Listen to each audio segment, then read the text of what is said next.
All right, good evening. Welcome to the April 16th, 2024 school board meeting. We'll start with the mission statement. Students will be challenged to become college and career ready and lifelong learners. The Around Unified School District will actively partner with the community as its leading educational institution that provides a technology-rich and innovative learning environment for all students. Item 1, call to order. Item A, roll call members of the Board of Education. This way, Dr. Marino. Present. Mr. LaFarga. Present. Myself present, Mr. Contreras, Present. and Mrs. Mejia. Present. Awesome. So we'll move on to item 2. Dr. Vegas, are there any public comments on closed session? No public comment in closed session. Thank you. Awesome. So item 3, we're going to adjourn to closed session and we will be back at 6:30. Thank you.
Good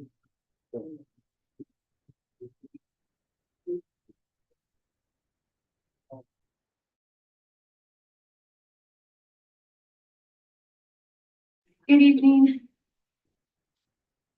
We are moving on to item 5, reconvene in open session. Item A, roll call members of the administrative cabinet, Dr. Vegas. Present. Dora Soto Delgado. Dean Cochran. Present. Jasmine Chavez Diaz. Gisela Castañon. Present. Gioconda Rodriguez Padilla. Present. That is all. Thank you. Thank you. So moving on to item B, pledge of allegiance, Mr. Contreras, can you lead us?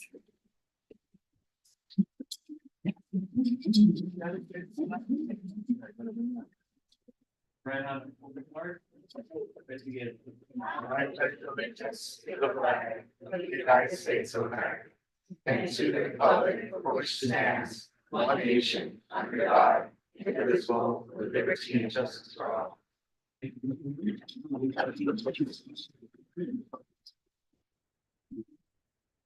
you. Moving on to item 6, adoption of the agenda. Approve the agenda for the regular Board of Education meeting of April 16, 2024. Dr. Vegas, are there any changes? No changes at this time. Can I get a motion? Second. Sorry, are there any changes? So moved by Mr. Contreras, second by Dr. Moreno. All in favor say aye. Aye. Moving on to item 7, reports of action taken in closed session. Dr. Vegas. We do have to report out the student discipline action that took place in closed session. So that's part of the agenda, but nothing else to report in closed session. Yeah, okay, thank you. I need a motion, right? Can I get a motion? If I may, you need to read it out. Oh, I don't think I have that. Oh, the item, okay, thank you. So item student discipline pursuant to Education Code 35146 48918C. And then we. Oh, yeah, so now can I get a motion? Sorry. So moved. Second. So moved by Mrs. Mejia, seconded by Mr. LaFarga. We'll take a vote. Dr. Moreno? Yes. Mr. LaFarga? Yes. Myself, yes. Mr. Contreras? Yeah. Mrs. Mejia? Yes. All in favor, 5-0. Moving on to item 8, while you're here, awards and recognition. The item A, recognition of the Arancho High School Academic Decathlon Team. Dr. Villegas. Yes, thank you so much. I want to just take a moment to really tell you how proud I am of this academic decathlon team. And I know that Ms. Chavez is going to really talk about you in great field, but I, as your superintendent, wanted to tell you how proud I am of this accomplishment that you've done. You know, you truly have done yourself. And it's not just for this year, but you know, over the years, there's a tradition of excellence related to your academic decathlon. But this year, you know, being, you know, doing so well in the county competition and going to the state and doing that, that's just truly amazing. And we, as a district, are so proud of you. So I want to congratulate you, and I'm really happy that you're here. And Ms. Chavez Diaz, who is really, really proud as well, is going to share some more thoughts. Thank you, Dr. Vegas. It's a great honor for me to have the privilege of recognizing this group. So the academic decathlon competition is a rigorous scholastic team competition that tests the knowledge and skills of high school students to compete against other schools' teams for gold, silver, and bronze medals. That's the clicks that you hear coming as they walk over. Decathletes are challenged to use analytical skills, performance abilities, and test taking and writing aptitude in 10 events. Art, economics, essay, interview, language, and literature, math, music, science, social studies, and speech. Each high school enters a team of 9 students, 3 honor students, 3 scholastic students, and 3 varsity students. Rancho High School has a long tradition of stellar performance in the academic decathlon competition, but this year's team exceeded the results of past years. This incredible performance is credited to working hard beginning in June of 2023 and coming in during summer months, Saturdays from 7:30 to 1 p.m., Monday mornings before school, Thanksgiving, Christmas break, and holidays. As the results were read at the Los Angeles County Academic Decathlon Banquet, it was clear that the time spent studying paid off. ERHS outscored West High School, Beverly Hills High School, San Gabriel High School, La Cañada High School, Linwood High School, Los Altos High School, and Santa Fe High School. ERHS outscored every high school in LA County and competition with the exception of one, and advanced to the state competition where they placed fifth. Please join me in congratulating this year's academic decathlon team and the coaches for an amazing performance.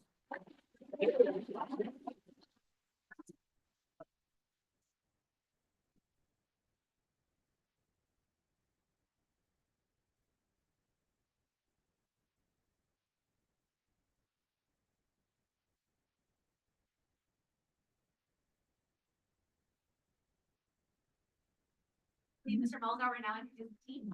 Yes. First one is James Cordier. He's a junior.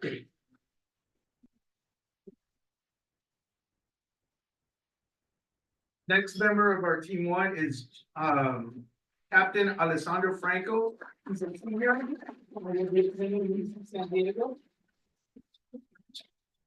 Next, we have Renee Donis. He's a sophomore. Brian Hill, he's a senior, will be attending the University of Redmond. We have Captain Sarah Lugo. She will be attending Butler University.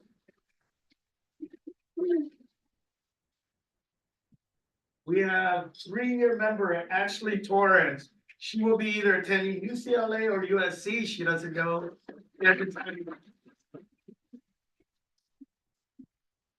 We have Diego Budrostro. He's a junior.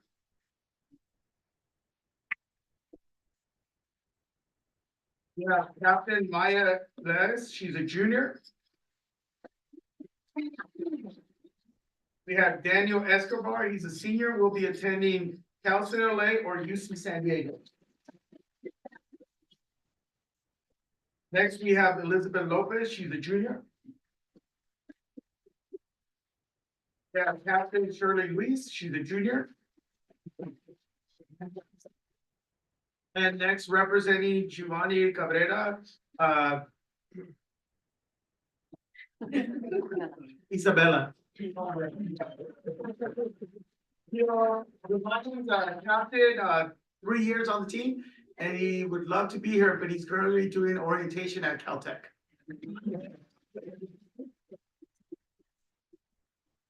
Mr. Melgar, before we're done, we'd also like to recognize you and Mr. Francis with certificates, so if you could please come up.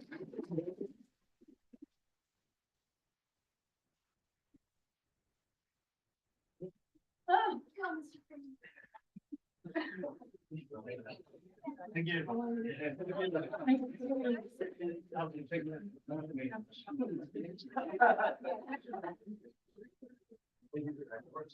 Thank you for your Thank you. Thank you. Alright, we're gonna take a picture.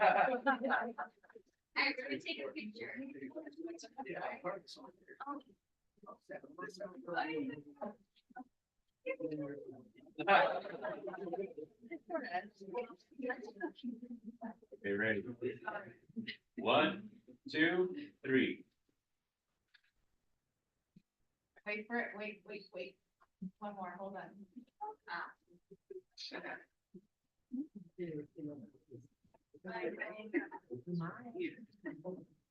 Ready? Got it. Thank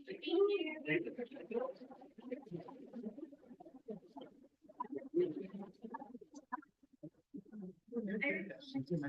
Oh, parents, do you want to take pictures? Oh, yeah, we're gonna get back out. Would you like to take pictures? Parents.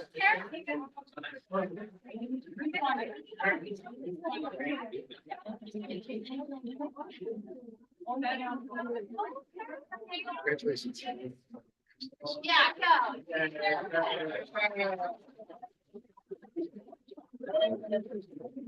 Ease your up. All right.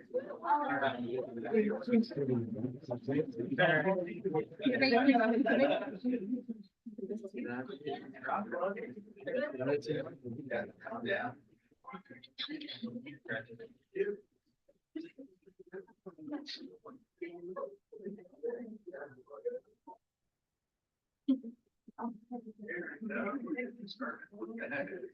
Ready? 1, 2, 3.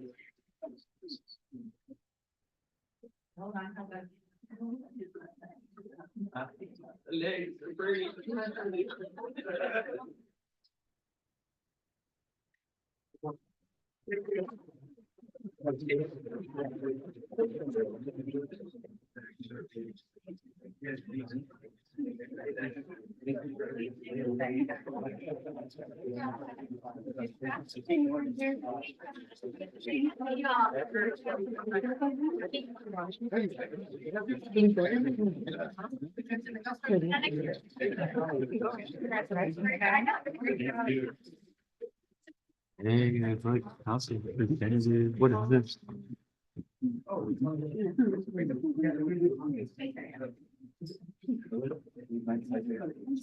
right, before you head out, I think we want to say a couple words. We'll start this way, Dr. Murray. Oh, we'll start this way, sorry. This is Mejia. I'm going to say we are bursting with pride. Qué orgullo. Felicidades once again. Congratulations, Mr. Melgar, Mr. Francis, parents, students. We made history, and I know that you're going to get a plaque, but I'm hoping that we get you a banner as well. I mean, I know that the athletics, they have their state banners. Well, you deserve the state banner as well. Congratulations.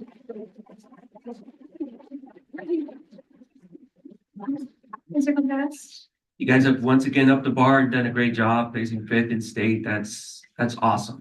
Awesome. I mean, words can't explain. You guys are doing a great job. I agree. You guys deserve a banner up there. You guys being decathletes, right? So definitely deserve a banner up there. Hopefully that banner just keeps on growing with more years, right? 2025 is coming up, and we have our representative over here, probably, 2030 over there, going to be our representative. I'm sure.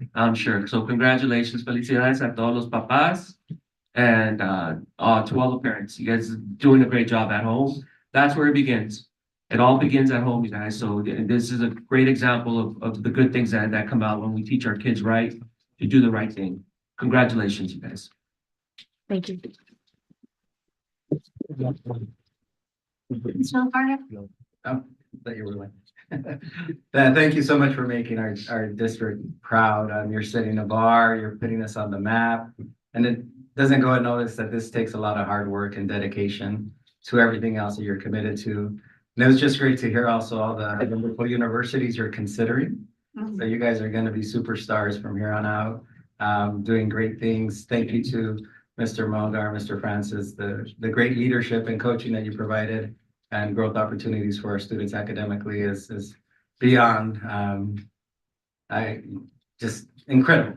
I think it's just incredible. Thank you for your time and dedication, and to the parents, like Mr. Contreras said, it does start with you and your nurturing and support of your child, and thank you so much for that. So this is like a collective celebration of all of us, and it's just wonderful to be here in this space and community to see this wonderful group achieve such great heights. So congratulations. What can I say that hasn't already been said? Felicidades a los padres por el apoyo que le han dado a sus hijos. I love you guys. I love that cling, cling, cling of the medals. You just make us so proud. Thank you.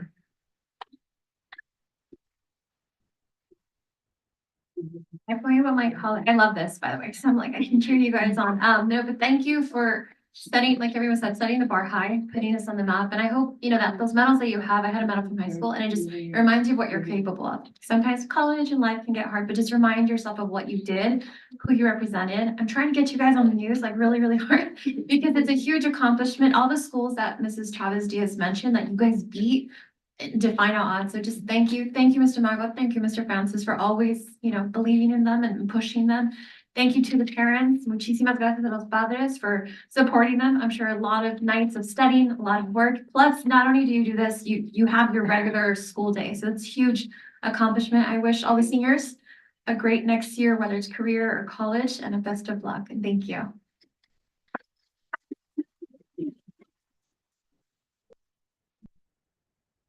So we'll go to the next item.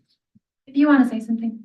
Yes, I started by congratulating you, letting you know how proud I am of you, but really the dedication that you've done, it was said, like Ms. Chavez said, the weekends, the mornings, and you do it with heart. and the best of, that just takes so much commitment and so much work that, it's really amazing in the work. And the coaches, truly, your leadership has been amazing. The way and your passion and the way that you lead your group has really been amazing. So I congratulate you, everything's been said. And so let's give them one more big round of applause.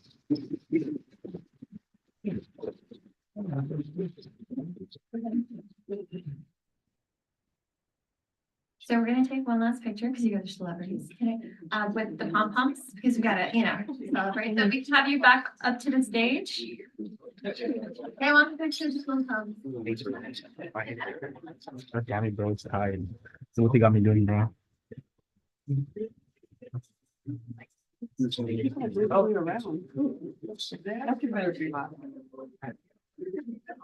Miss-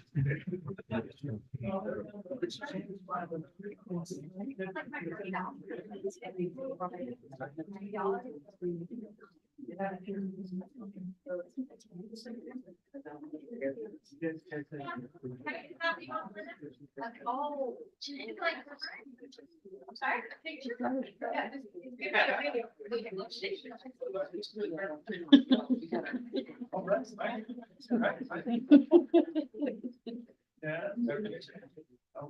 Okay, ready? When you're ready to start taking the pom poms. I'm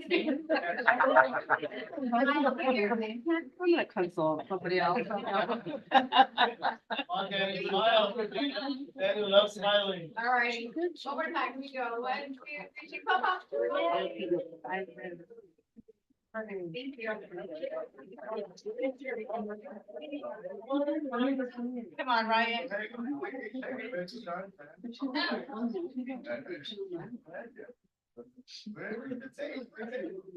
right, down on me, down to 3. 1, 2, 3.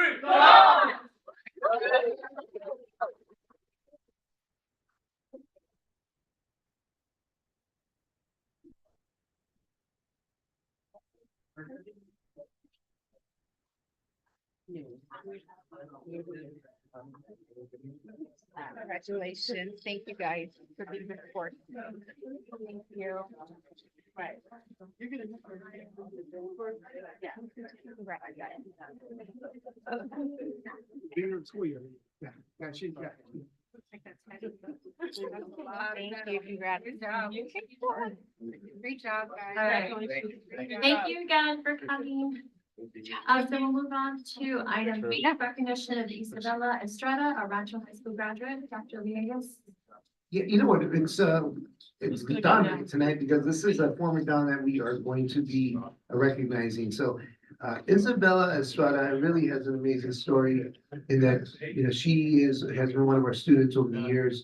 And the amazing story with her is that she was able to complete her high school education 2 years prior to the rest of, the 4-year plan. So she finished it in 2 years. But not only did she finish her high school education in 2 years, she graduated high school with an AA degree as well.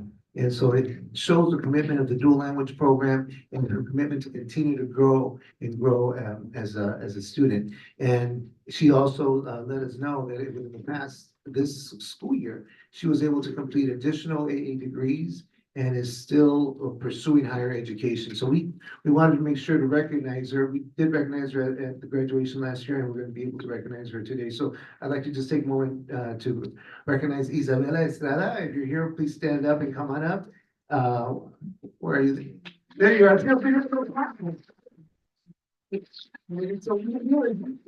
Oh, you go to the podium and you just to say hello and a little bit of how you're doing.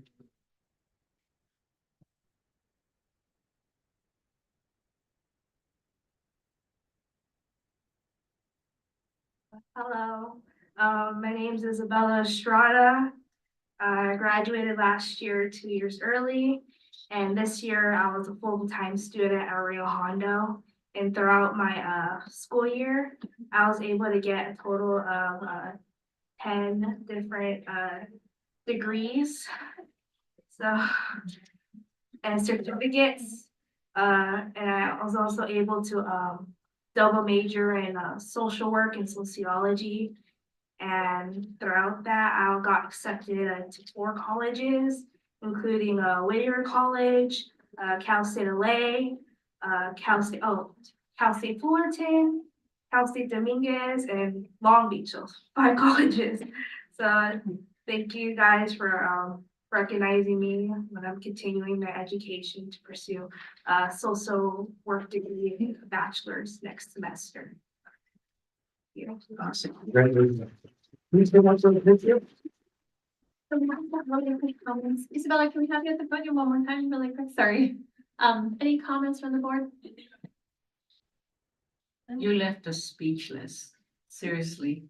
It is just amazing how much you have accomplished in such few years, because you're still very, very young, and how far you can go. Just want to say congratulations, and you make all of us proud. It's just amazing. You have great teachers here. You have your own perseverance and commitment, and definitely your parents behind you. Congratulations. Amazing is the only word I can also think of your time and dedication to your academics. Now you're making me feel bad because I didn't get 10 degrees and are you gonna go for the PhD?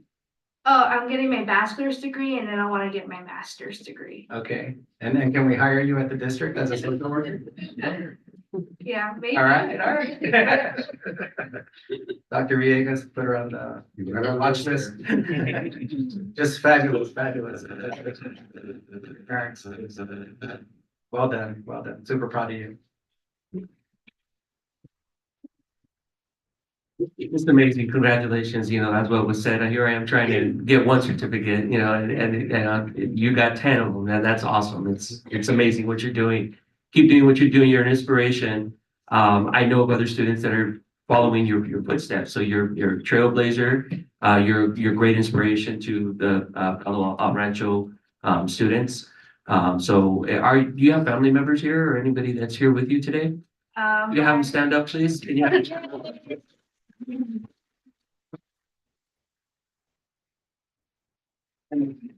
And again, as I had mentioned before, you know, with the decathlon team, it starts at home, you know, so congratulations to the family. You know, you guys have really instilled, you know, the dedication, the work ethic, the pride, you know, the want to move forward and to do the right thing. So congratulations to the family, but more so congratulations to you. You're doing a great job. Keep it up. One more can be said, Isabella. We are extremely proud of you, as previously mentioned by Mr. Lafarga with the other group with the academic decathlon. You know, they raised the bar. You raise the bar as well. And you know, just your focus and your drive and your determination is super evident. And please keep in touch because we want to hear where you go next. Congratulations again. Come up and we can I'm just gonna say one.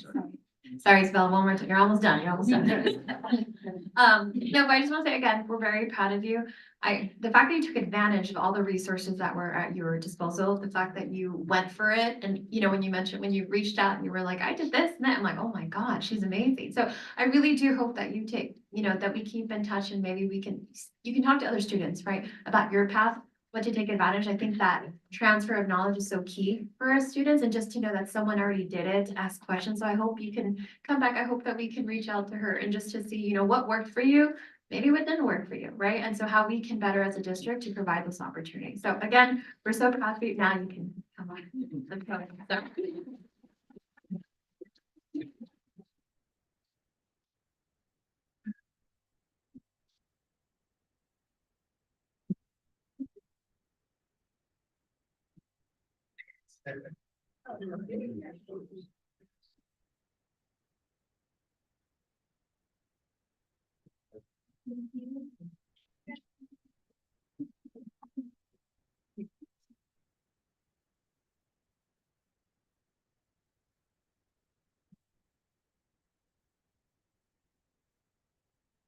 Ready? 1, 2, 3. Seconds.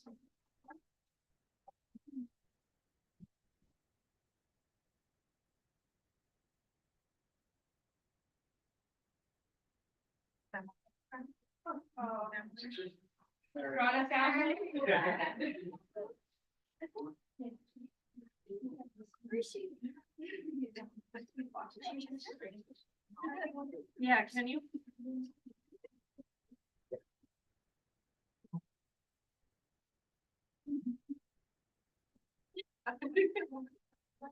Yeah.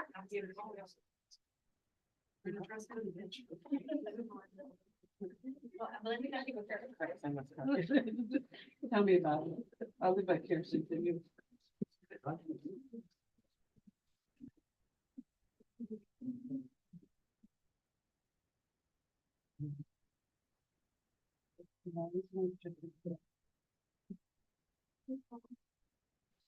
Ready?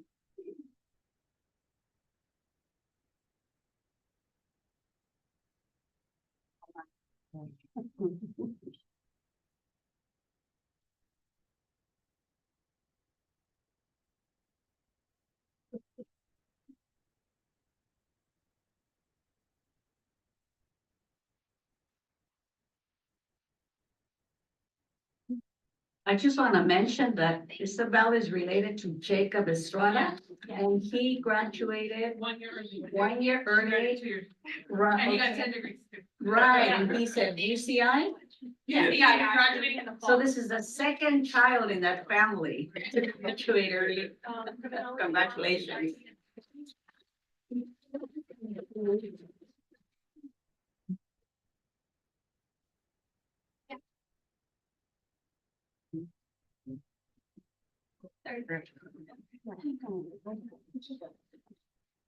All right, so I know some parents are here from academic decathlon, so we'll just do like a 5-minute break so everyone can take their pictures and we'll come back in 5 minutes. 7:11.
Remember we were Whittier or La Habra?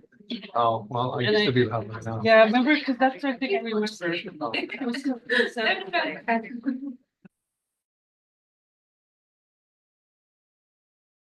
Item 9, public comments, items on the agenda. Before we get started, Mr. LaFarga. Yes. The Board of Trustees has established protocols that will allow the board to conduct the business of the district, while also achieving the type of open communication that we all want in our community. It is the board's policy to encourage all interested individuals to contribute constructive ideas and perspectives during the meeting, while respecting the right of others to express their ideas and perspectives. The board welcomes disagreement, but it is important that disagreement be expressed in a meaningful and respectful manner. Speakers should not make personal attacks on other individuals. To promote these goals, we ask that everyone be courteous, patient, and respectful while others are speaking. Speakers should also try to avoid repeating what others have already said. In the event that the meeting is purposefully interrupted by a person or group, so that continuing the meeting in an orderly manner is not possible, those persons interrupting the meeting will be warned that if they do not refrain from the disrupting activity, they will be removed from the room. Each speaker will be allotted a maximum of 3 minutes. A maximum of 15 minutes will be the allotted time for agenda items. Members of the public will not speak unless first recognized by the board president, chairperson, and will speak only from the podium, not directly from the audience at any time. Thank you. Dr. Vegas? Yes, we currently don't have any public comments on the agenda. So moving on to item 10, public comments, items not on the agenda. So we do, we have 5 speakers. We'd like to start with Fernando Islas.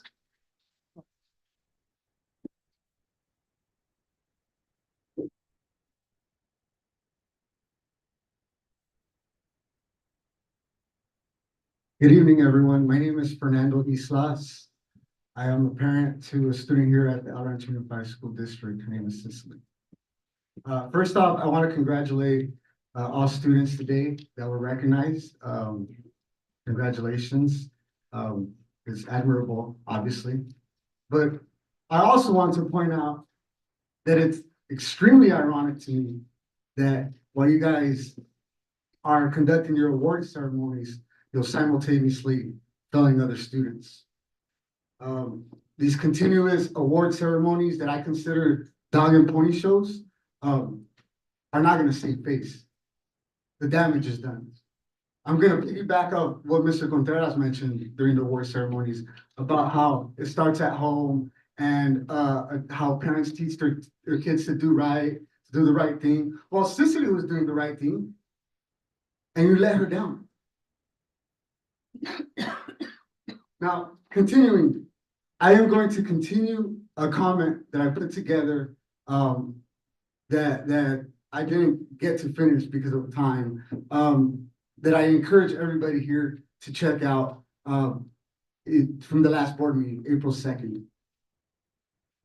For the P grade, the UN citizenship by Mr. Pereira, you stated it is standard practice that a fight during class shall result in a UN citizenship. But this occurred under Mr. Pereira's watch, where Cicely is adamant that she did everything she could to prevent it and had no choice but to defend herself. She had already told on this girl once before for putting her hands on her. We shared all of this with you in the 80-page attachment that has now been uploaded to justiceforsicily.com. Cicely is being penalized for actions of a girl who we shared with you during closed session is getting suspended for fighting.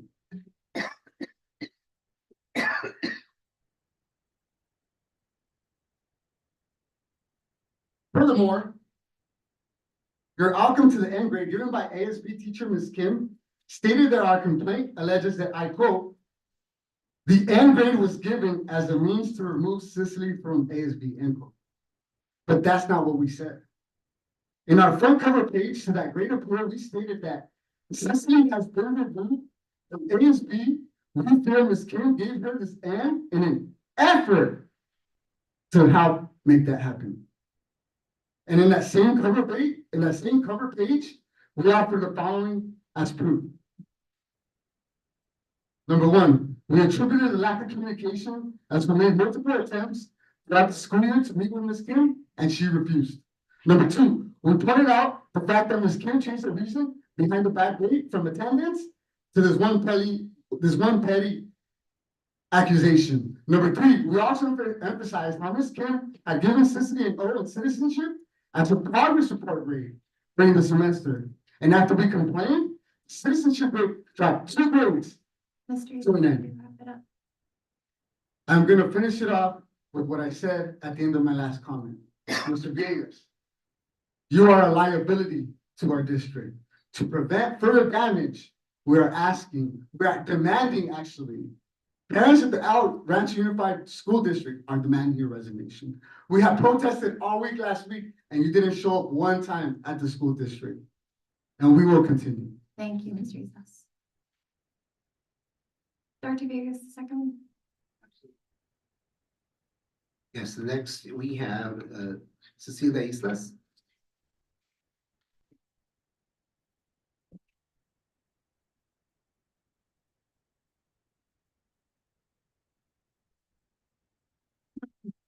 Good afternoon.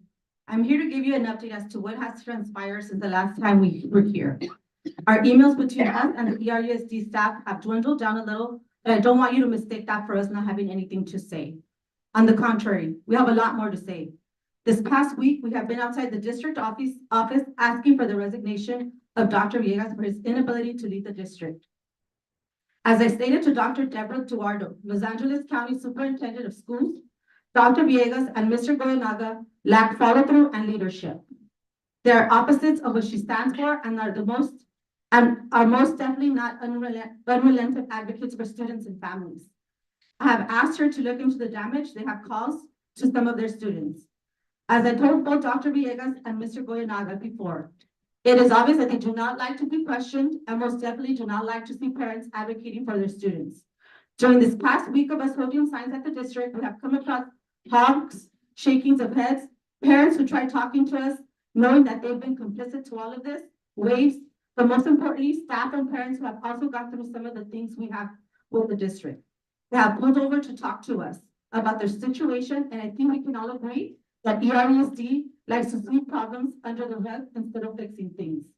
Some previous staff members and parents have volunteered so much information that is unbelievable. Some of these parents who said they also had the kids in sports and didn't speak up due to being afraid of retaliation and not being believed by staff, as that has always been the norm here at ERUSD. But just because that is the norm, that doesn't make it okay. How many football players dropped football this year? Did you ask yourself why? I know a lot of the kids who love the sport and still dropped the team. There wasn't a senior night for girls basketball team. Again, did you ask yourself why?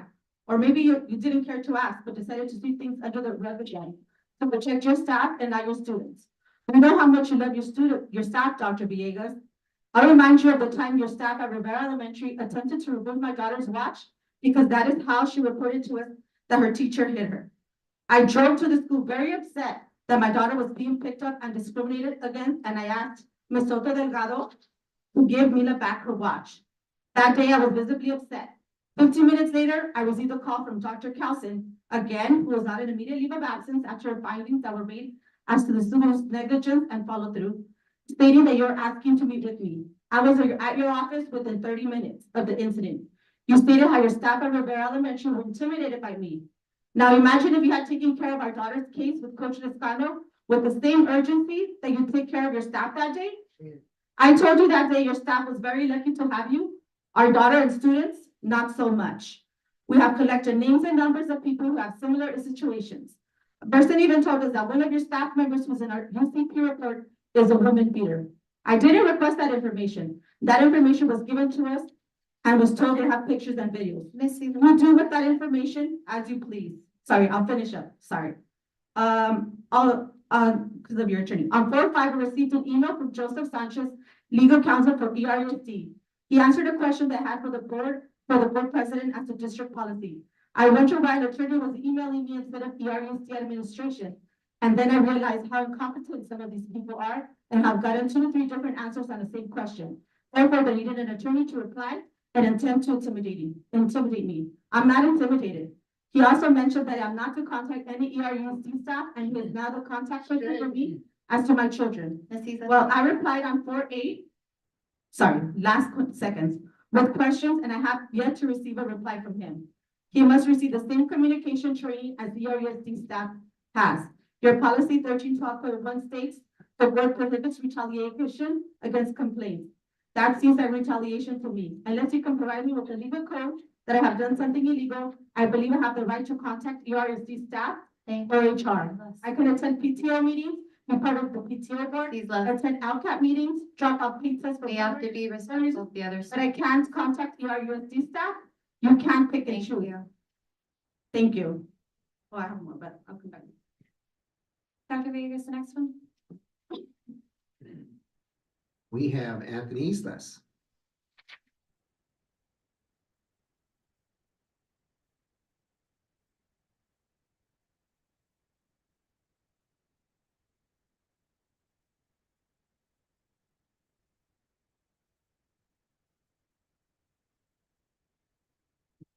Good evening, board and staff.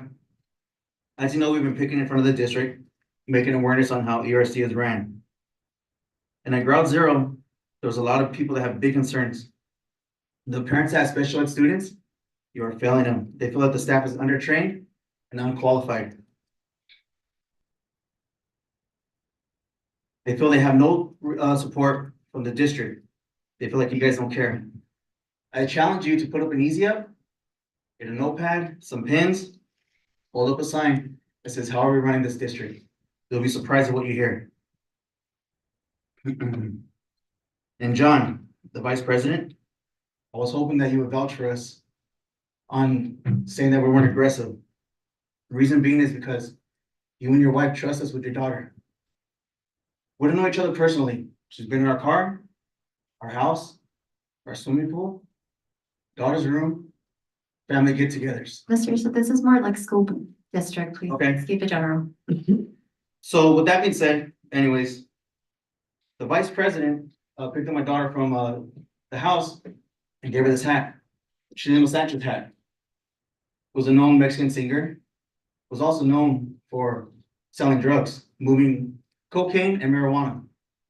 Again, as long as it's district policy, we can listen, but if it's something personal, we cannot be listening to that. It's okay for the board to give students. No, hats with it's, drug that's, dealers? unless it's district policy, we can't be including that in public comment. So if it's district policy, then yes, feel free, but if it's personal, we're not allowing that. But it's students receiving it. That's, Like, again, with the it's drug dealer student. from the president, the vice president. It's still not district. If these are items for not on the agenda pursuant to the district, that's a personal. So Time. we're more. This time. And that's fine, we can add more time. I'll give you one more minute, but it has to be district information. That's something that we're doing, but not personal. And we just want to be respectful. That's fine. That's all I want to say, but thank you. Thank you. Dr. Villegas, next one. Paulina Vega.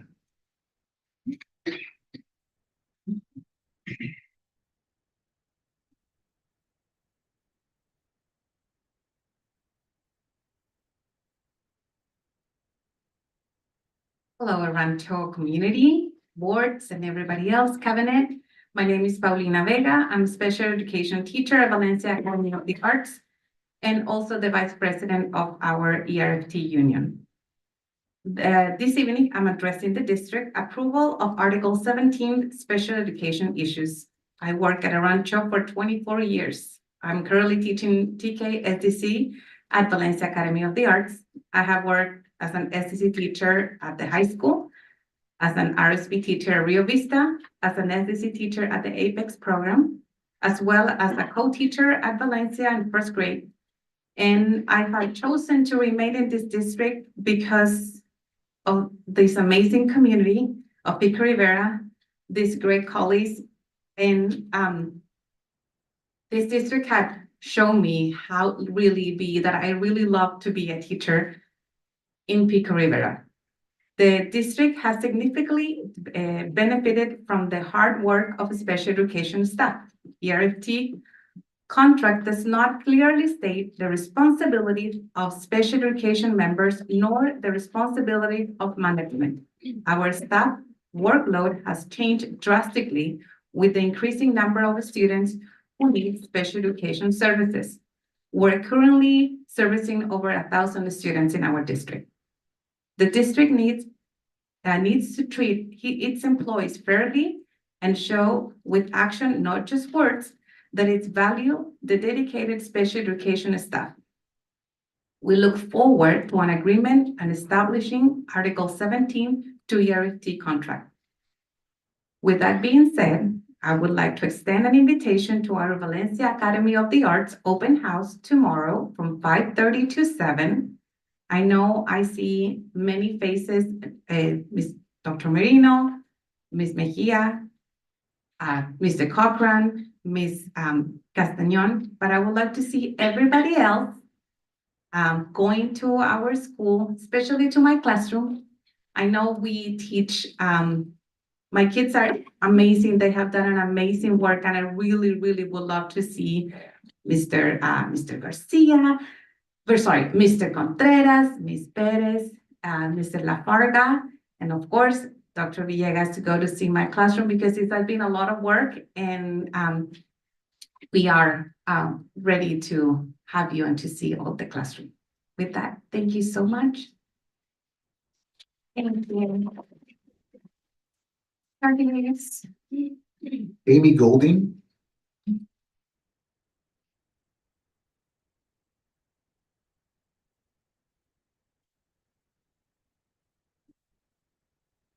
Good evening. Dear El Rancho community, I'm Amy Golding and I'm a TK and kindergarten SDC teacher at North Ranchito. I've been with the district now for about 4 years, but been in the field of education for about 30 years. This evening, I'm addressing the district's approval for Article 17 special education issues. We had a very productive and positive negotiation meeting with the district today. And I am very grateful for the time and the effort that the district's negotiation team put forth into our meeting. I want to urge the district's negotiation team, the superintendent, and the special education department to continue to discuss and negotiate on the needs of the special education staff. We need to ensure that the special education staff's needs will be represented equitably in our contracts. Our special education providers provide valuable services, education, and care for our students. We give countless hours beyond our contract hours every single day. We need these hours to complete the required paperwork, modify and adapt the work, and to work on not only on their academic needs, but their social, emotional, the behavior, all the things that we need to teach them for their adaptive skills, their functional skills, their communication. The special education teachers at ERUSD are exceptional. When I was looking to come to the public school system, I honestly had a lot of school districts to choose from, but I had heard of the reputation of El Rancho special education teachers. It blew me away to hear so many positive things from other coworkers, other employees that you guys have of how the special education teachers and supervisors treat and care for their special education students. That's why I chose El Rancho. I am happy that I have done so, but the special education staff needs to be supported at El Rancho. The teachers at El Rancho and the special education providers have the heart, the desire, and the determination to help our students to be successful.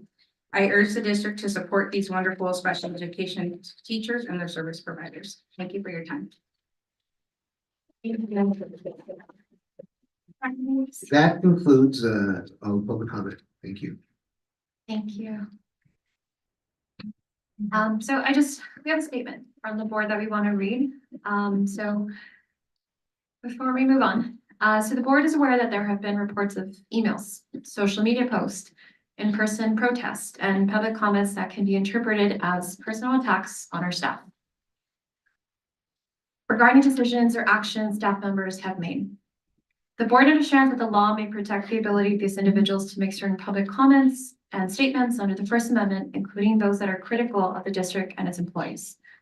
That said, to the administrators, teachers, and staff members involved in these situations, and to all staff, please know that this entire board of trustees stand behind you and support you and the decisions you have made in this regard. And to all the parents and community members, the board would like to stress that the safety and well-being of all our students and staff is of the utmost importance.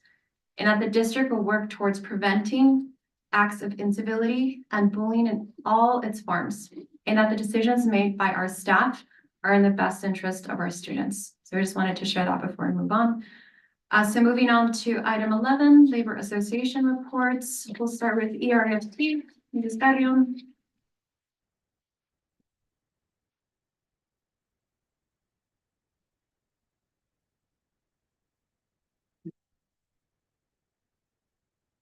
Good evening, Arancha community. I'm Lilia Carrion, president of Arancha Federation of Teachers. And thank you, Madam President, for reading that statement. We greatly appreciate your support for our teachers, for our staff, and for our community. ERT represents the certificated employees, and we want to be on record that all our staff members, all our members put students first. We care about our students. We've heard a couple of our members of how they go far and beyond to take care of our students. We ensure their safety. We care that they are well taken care of and their well-being is in place. We saw a demonstration of the decathlon kids. Those kids didn't get there on their own. They got there with the support of their parents, but also the staff. Our paraprofessionals helped those kids, our teachers, our administrators. And it saddens me to hear comments that we don't care about the kids, and we do. I wanted to share something with you really quickly. I didn't have the opportunity to address the board after spring break. I've been dealing with a respiratory issue. But I was at the NAVIC conference, which was a conference of teachers and educators around the country, around the world. And as I heard other schools, districts, and other union members, they were coming from districts and communities where they didn't have the support. Teachers and staff didn't have support of the state. They didn't have support of their boards, and they didn't have the support of the unions on their backs. And when I came back home, I wanted to kiss the floor because I want to say how lucky I am to work in this district and in the state. One being that we support each other and we all work together to make things better for our students. And I know that personally as being a product of this community. I left this community to go to college and I've come back here and I've spent my whole adult life working here because I want to pay forward to what this community did for me. The teachers, staff, secretaries, custodians had a great influence. And I know for a fact that that's what we have here. That's why people come back to work here. So again, thank you, board. Thank you, Dr. Villegas, for continuing to support our membership. On another note, today we bargained with the district, and I want to thank Dr. Villegas, cabinet, and the bargaining team for coming to a fruitful resolution. We were able to get a good raise for our members. We were able to get Article 17 into our contract. We were really excited. We really want our special ed staff to be supportive. And so we're moving in that direction. And we were guaranteed by the bargaining team, by Mr. Sanchez, Mr. Matthews, Ms. Padilla, and the secretary, that the concerns that we still have, we have work to do. We want to make this the better place that it can be. And we're going to work on those items next school year. But I just also want to thank ERT's bargaining team for the hard work, for the time and dedication they have put forth to protect our members and also to protect the students of this district. And that is the mission of ERT, to protect every student that goes through the system. We will protect them and stand by them. Thank you.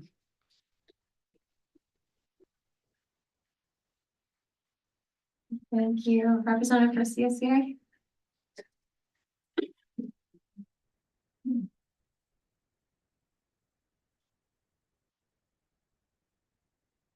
Good evening, board, cabinet, community, and CSEA members. I wanted to apologize for not being here.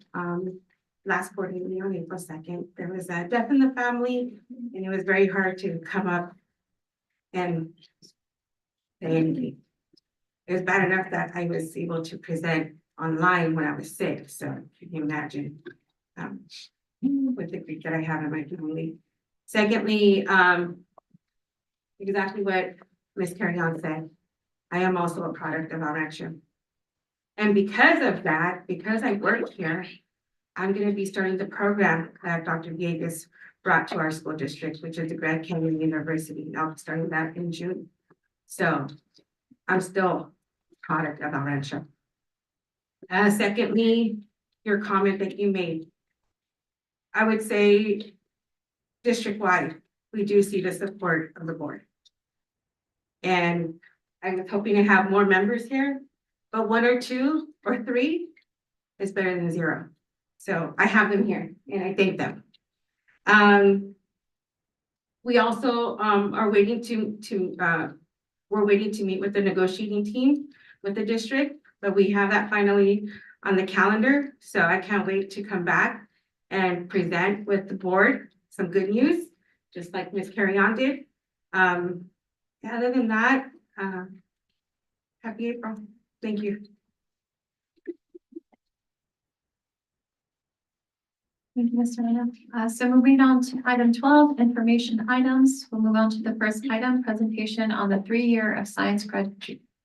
Yeah, oh my God, like now, sorry. Presentation on the 3-year of science graduation requirement. Do I need a motion? I'm always blanking now. No, it's information. Okay, thank you. Dr. Vegas. As you know, this has been a process that's been happening for some time. We've been looking at what we once had. We had a 3-year requirement for science, and so that was changed at some point. And so the hope is for us to bring it back. It's been the team at Med Services has gone through a very steady process to evaluate what's the impact, how is this going to look, what is the impact in terms of for our students. And so I think we're at a really great point. They've done a fantastic job. So I'd like Ms. Chavez-Diaz to take it from here. Thank you, Dr. Villegas. So good evening, board, cabinet, community. So today, Ms. Odell, our science TOSA, and I are going to present for you. We're going to do a presentation, informational presentation on the 3-year science requirement. And this is an informational item. We're going to propose to you returning to a 3-year science requirement. And then at the next board meeting, we're going to bring that as a first reading, followed by a second reading. And if you approve, beginning this with our freshman class in the fall. So Ms. Odell. Villegas, you can't hide. We need you to.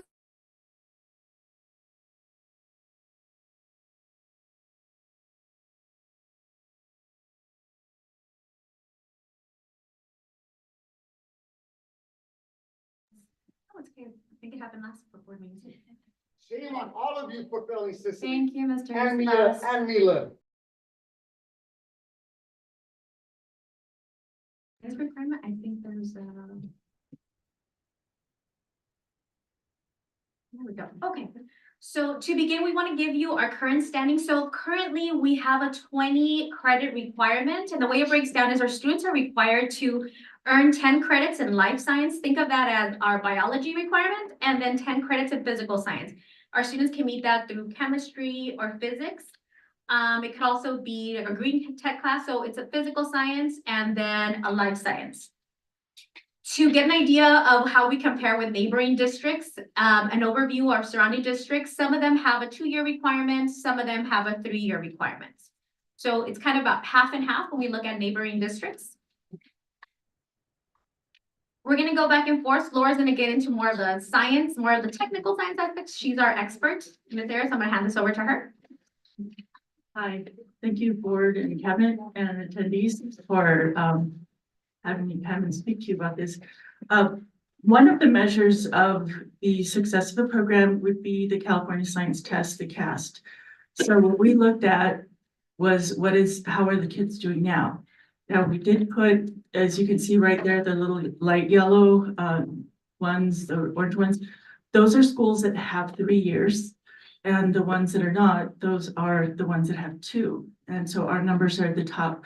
So the last column is the number that met or exceeded. And then the next column, I'm going from right to left, is the number of years they have. And then I have, these are the percentages of met or exceeded by our SED and our ELs. So in the world of ecology, we have a thing called indicator species.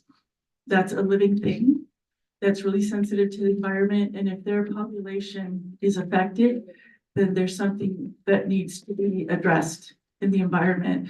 So our SED, our ELs, they're the ones that we need to look at closely to see how our programs are proceeding.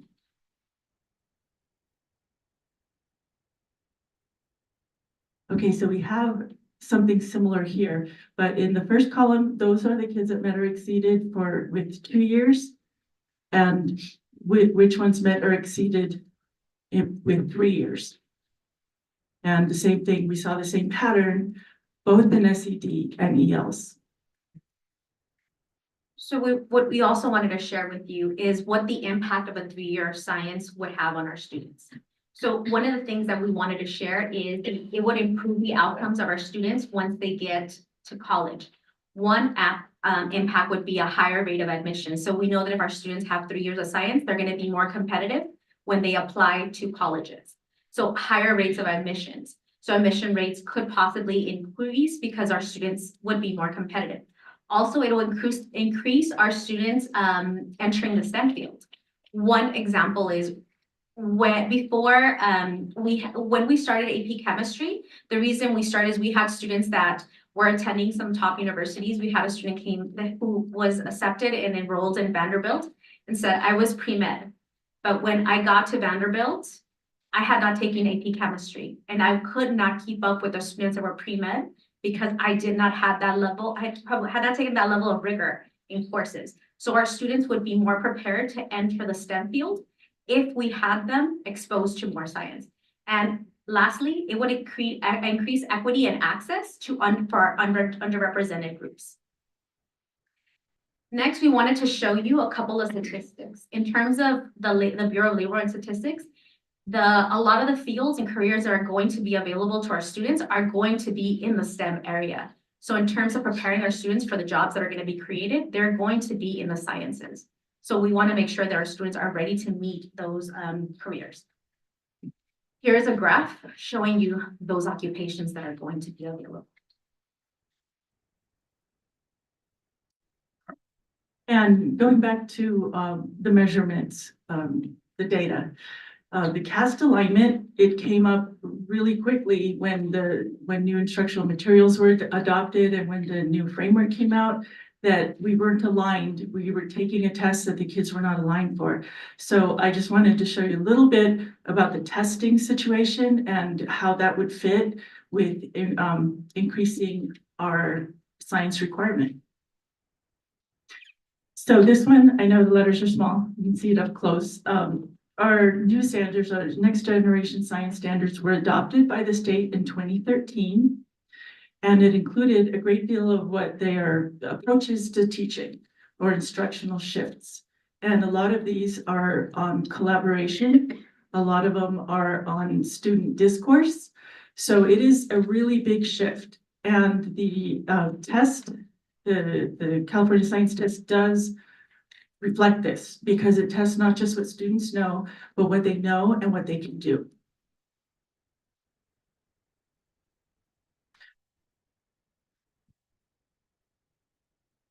So what you're looking at here, it's kind of covered up right now, but this is a blueprint for the test.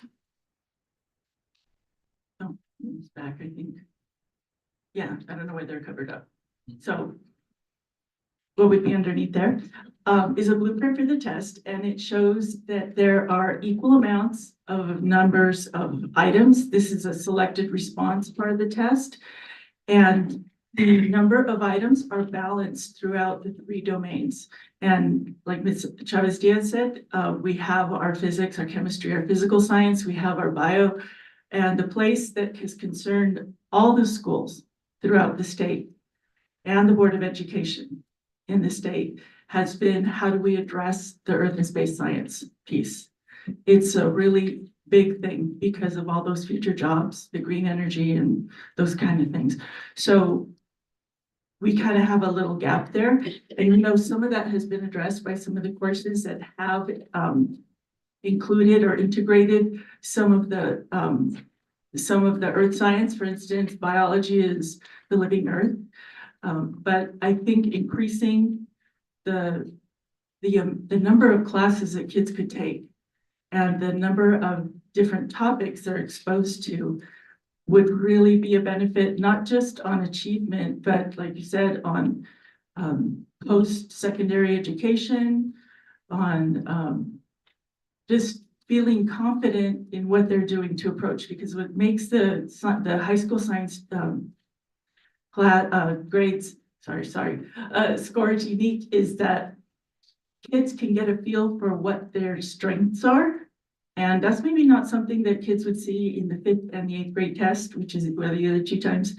The kids can understand a little bit more about themselves and help them inform their decisions that they make when choosing other classes or choosing classes in college or after high school.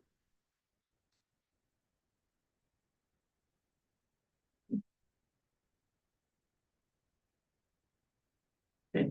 So our graduation requirements lag behind other states for different reasons. California is one of 10 states that only requires 2 years of science. And takes a long time. But I think being preemptive about that, making the changes before it becomes difficult would be the best course of action. So one of the questions that comes up is it going to negatively impact our students if we go from 2 years to 3 years? So one of the things that is really fortunate for us is we already have the data. So in 2016, we had the graduation requirement of 3 years. So what we did is we dug up the data from 2016 and we looked up the class of 2016 to verify, did it negatively impact our students? And what I was able to figure out is there wasn't one single student of the class of 2016 that did not graduate because of science. Of the students that did not graduate in 2016, there wasn't a single student where science was the single factor for not graduation. There were students that didn't graduate because they had English and econ and science, or math and science, or a couple factors, but science was not the determining factor. So we did not have that issue. I also went through and looked at the class of 2023. In the class of 2023, 71.8% of seniors earned more than the required 20 credits in science already. And 57% of seniors earned more than 30 credits in science. So that's valuable data to look at how our seniors are performing in science already.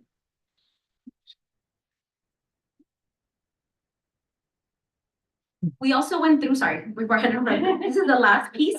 Before we move forward, we wanted to speak to our educational partners. We wanted to get feedback from everybody to see how we felt.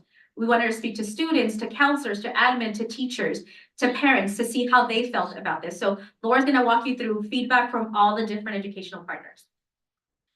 So starting in the fall, we met with these different groups. The first one was the high school administration. They're supportive of the idea. They feel that it's going to help student achievement a great deal and be stronger candidates.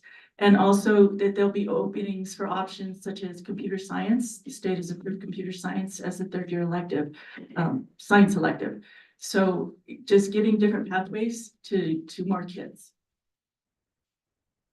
We had the same with our counselors. We also met with the counselor at Salazar, and she's very supportive of it. And but there are concerns, a little bit of concerns about the pacing and how that would fit with their 9-week instructionals. Instructional leadership, these are teachers, we're supportive of it, that it opens up a lot of pathways to kids. And there are concerns, as there are with all of them, that what about student support, facilities, equipment, but they're excited and supportive. And this was their entire science department. The Parent Advisory Committee, we met with Dr. Villegas and the Parent Advisory Committee. They are supportive too, and do have concerns that yes, let's go forward with this. But we do need to make sure that there are some areas, student support, instruction, choice. And one of the things that they pointed out is that kids should be involved in the decision-making process once we move forward or we find what classes we should develop. think this was the most interesting one with students. Yes, this was students, and I put some quotes up there, and students were supportive. I'd say 90% on the surveys that I gave, students were positive and supportive.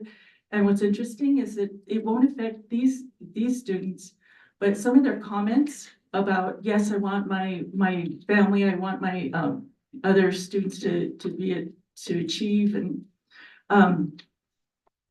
but what was really striking is how kids want to support each other. This won't affect them, but a lot of their comments were, I want better things for the future students. And very interesting was, yes, but can we have hands-on science? And the Salazar kids especially said, I want things that I can do with my hands. I don't want it to just be theoretical science. Yes, they were talking about things that would lead them on some kind of pathway, whether it's college or career or vocational training. They did recognize, and actually they were the ones that said, why do we only have 2 years? They really wanted answers on that. The specific Salazar High School. Yes, and they want courses that will help them with some kind of real life skills. For instance, they suggested things that had to do with health and nutrition, skills that they can take with them. And that would lead to future employment for them right after high school. So that led us to exploring other possible courses that we could bring to Rancho and to Salazar. But these are courses that I researched that our local schools offer. These are our 3rd-year options. As of last year, the research I did, these were just some of them. The kids did see them, and something that they really kind of noticed in some of the surveys, they said that we want to take a course that will help us take or support us in taking more difficult courses. So opening up that choice and areas for kids to explore more areas of science. I know we have other pathways, Project Lead the Way and IB, and this is for, yeah, and we want to make sure that those who are not on those pathways have options and other areas of science that they can get into. So in planning ahead, the research that I got was mostly from that Public Policy Institute survey, that research that I attached in there. And some of the recommendations were things that need to be done before you can move forward with something like this, is to get an early start, and we already do that. Fully aligned NGSS curriculum, which was adopted in 2023. That was the first year of implementation. And what still needs doing is that how are we going to fill that gap of earth and space science? How are we going to address those more in a more robust program? That's our presentation. We welcome any questions you might have. Again, we will bring the graduation requirement for first reading at our next. If you have any questions. Yeah, thank you. And thank you for that really detailed presentation information. So we'll start this way. Dr. Marina, do you have any questions? Yes, thank you for all this information. This was well put together. It's very informative. You have data, you have facts, you have historical, and I'm definitely just glad to see that the district is moving in the right direction. I had just been elected to the board in 2016 when it was rolled back from 3 to 2. I questioned it, which is an educator at the time. I can't remember the reason why, but it happened. And I just kept saying we should be adding more, not having any less. So thank you so much for working together with the teams, administrators, teachers, parents, students, because this is where we are now. And just to see the responses from students, they're thinking ahead. We're creating the future scholars, the future workforce, and they know where the workforce is leading. So definitely this will lead to greater career opportunities in the STEM fields. And I just really, truly appreciate everything you have given us. And just one question, this will be for the incoming freshmen, right? Yes, it would start with the incoming freshmen. When we met with the students, they were very clear about this won't apply to us, right? No, so we have to give students 4 years to meet the graduation requirement. So if approved, it would begin with the incoming freshmen in the fall. Correct. So I do have a concern. It is at the high school, the science building, which sadly enough a few years ago was knocked down, and the resources that will be needed. Definitely there's gonna be a lot more PD in these areas, but we can make it all happen. Thank you. Thank you, Mr. LaFarga. Same sentiments, in terms, well, first of all, thank you for the presentation, very informative for sure, and you, I mean, you laid it out, right? It's critical for us to do this, to get ahead of what's coming for our students and in their careers and the workforce. I am curious, why did we, if you know, why we go away from it, go to 2 years and that rationale, and I understand the impetus to go back, but why did we go away from it? I'm not sure. I was an AP at the time, so I'm not sure exactly what the reason was. We had it for 1 year. So we adopted it in 2012, and the first class that impacted was 2016. We only had it for 1 year in force, and then we rolled it back. We rolled it back. Okay. So Laura tells a wonderful story about how because Laura was part of the whole NGSS at the state level, and she tells a wonderful story about how she kind of got to brag, and they were like, you have 3 years, amazing, and she was really proud for 1 year, and then But at the science framework meeting, there was a lot of conversation among the high schools saying, California requires 2 years. How are we going to fit those 3 domains? This is a big problem. And State Board Member Liaison said, well, we got to have 3 years. And they said, what about us that don't have 3 years? And the discussion came around and said, well, our high school has 3 years. And that really caught their attention. I mean, they really, what did you guys do? I didn't know what the mechanisms were, because I was still a teacher at the middle school. But the next year it because it was a 2-year project, and kind of next year it kind of laid low because I knew that it had been, but it really impressed a lot of people at a very high level. Thank you, and I got one more, if that's okay. Along the lines of, especially around what the feedback was from the instructional leadership in terms of preparedness. Can you expand a little bit about how you feel we can address some of the issues? Now, the facilities is one big one, but with everything else that they're stating, like, how can we narrow that gap if we want to start in the fall? So we're very fortunate in terms of, we have biology, chemistry, we have physics, the traditional pathway, but we also have a lot of other courses, like for example, that are D-approved through the A3G process. So the entire project Lead the Way pathway through biomedical is D-approved.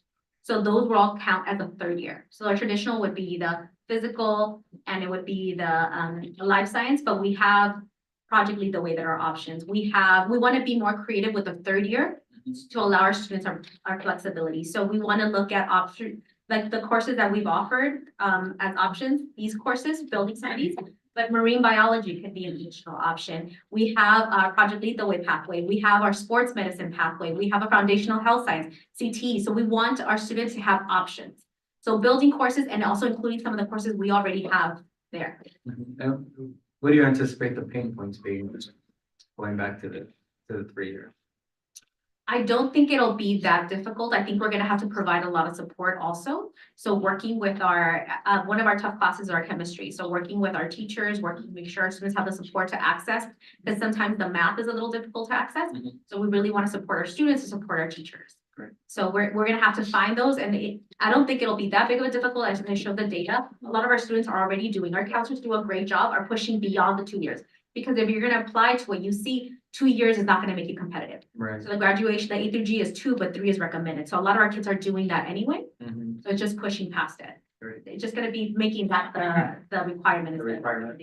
And our instructional leadership is behind it, so. Yes, our teachers have wanted, our science department has wanted this for a long time. So when we went to them, that's what they wanted. Thank you, appreciate it.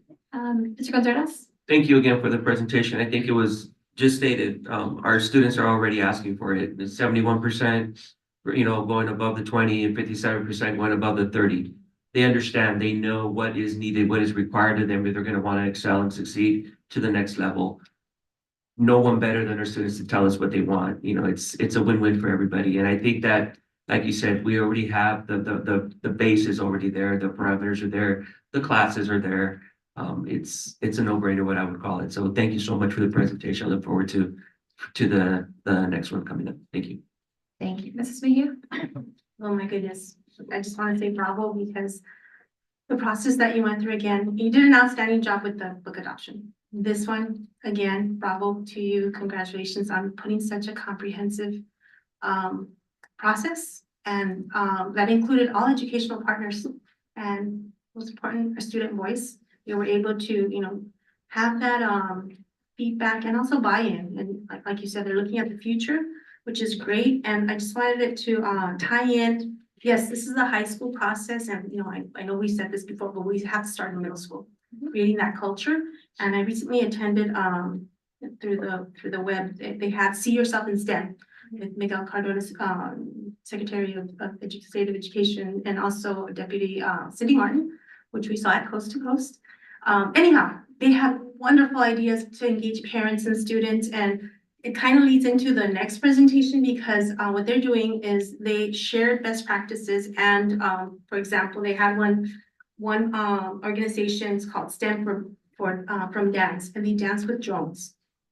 They create costumes with LED lights, and it reminded me of our Femineers at Rivera Middle School because I know that Ms. Pedro is doing that with them. But this is like something that's really engaging for the students, and if we start younger, they're gonna love it, and they're gonna be looking forward to taking classes, continuing that pathway in high school. They also shared the SHIFT, the Society of Hispanic Professional Engineers. They have this one program called Equipando Padres Academy, and it's really neat. Again, just create that culture, right? Because I think that's super, super duper important. But again, I just want to say thank you for this. I know that you will open up more classes for the students. I know I had a concern before as far as like AP biology. It wasn't offered to our ninth graders, and it should be. Raising the bar and challenging them. They could do it. They could totally do it. But this focus, simply amazing. Thank you again. So thank you again for the presentation. Editing data, I love that because it's very, to know that it's an equity issue, right? When our students are applying to UCs and maybe they don't have the requirements, meeting. And so that to me is big. I love to see more people in STEM. I am totally for it. So I love that piece pushing for it. Just a clarification question. So do we offer computer science and they're able to get science credit, or did I misunderstand that? Is it under math? Yeah, the state did approve computer science as a approved course for a third year. Okay. So it's not one of the foundational physical science and life science, but it has been, and the logistics of how that gets programmed, that's something that we can reach out for. So right now, because we only have a 2-year requirement, it wouldn't count as a science, but if we adopt it a third year, then we can make that. Okay. So that's where we have the flexibility. So right now it doesn't count as a life or the physical, but if we do a 3-year requirement, then once you do bio and you do chem, like for example, then this could be a 3rd year. Okay. And I love that.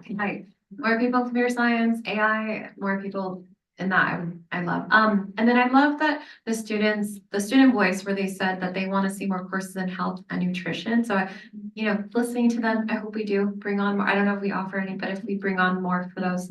And then I just had a quick question because I know the school gardens is a huge thing here in the district, especially at, at STEAM Academy. And I know they have a class with so I wasn't sure if is it agricultural type of course that maybe we can look into, because we have a lot of students that are coming in with that gardening love, and I would like to see if maybe that could be a science requirement. But overall, thank you for this. I'm glad that we're going back to setting the bar high. And so I'm excited, and thank you for the presentation. Let me give you a round of applause. Sorry, thank you. I know. All right, thank you so much. We will move on to sorry, give me 1 second.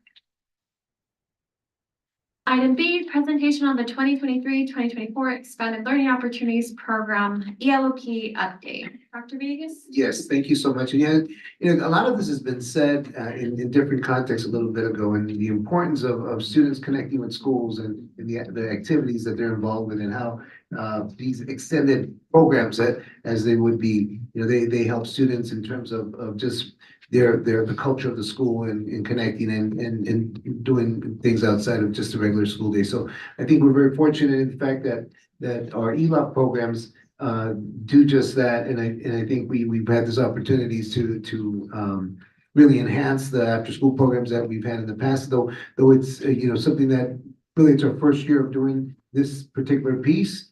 There's certainly a lot of possibilities that moving forward with it. And as we're looking ahead, we're looking at where we are right now, but where can we also go in terms of alignment? I've heard some ideas right here talking about STEM and how that could, maybe be integrated as it's time that our students are under our care. And so, really looking forward to hearing the presentation and some of the things that we've learned as a result of this program.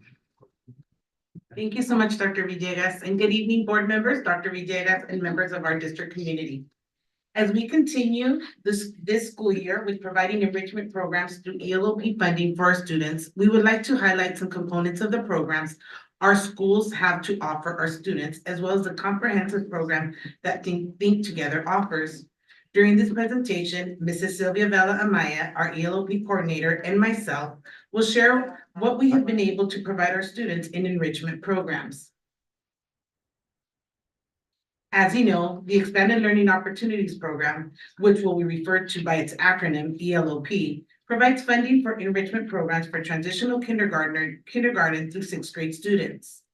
Expanding learning, by definition, means before school, after school, summer, or intersession learning programs that we refer to as non-instructional days that focus on developing the academic, social, emotional, and physical needs and interests of our students through hands-on engaging learning experiences. The intent is that expanded learning programs are student-centered and results-driven, but do not replicate learning activities from the regular school day and school year. In the next slides, we will review what after-school programs are funded at our elementary sites with ELOP funds. Our schools offer a variety of enrichment programs for our students based on student interest. All our elementary schools offer Tutor Zone. Tutor Zone is an after-school academic enrichment program that provides academic support in mathematics to kinder through fifth grade students. Bernie and Durfee offer yoga classes to its students where they have the opportunity to bring balance to their mind and bodies. Bernie also offers students the opportunity to participate in drama and had a wonderful production of Charlotte's Web this January. Valencia and South Ranchito also offer VAPA opportunities for their students. They both have a folklorico group, and while South Ranchito offers additional homework help, Valencia offers students mariachi. McGee and Rivera Elementary offers students homework help with after-school enrichment classes.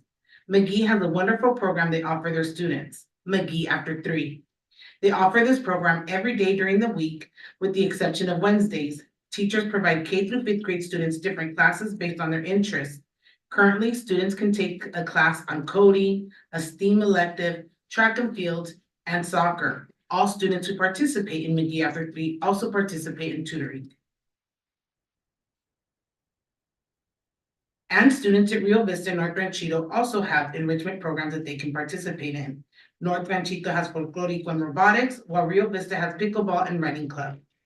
It is our hope that these enrichment activities allow students to explore various subjects, activities, and interests that may not be covered during the regular school day. Mrs. Vela Amaya will now share with you how our partnership with Think Together provides students with a comprehensive program that extends the school day to 9 hours with engaging activities.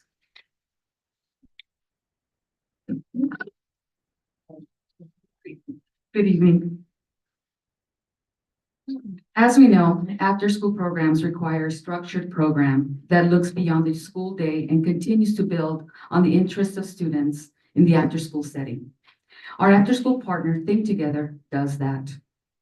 Think Together provides daily learning supports through problem-solving practice and acceleration to grade level standards with ELA and mathematics, reading and writing workshops, and center-based learning for TK through second, and stations and rotations for third grade through sixth, goal setting and progress celebrations.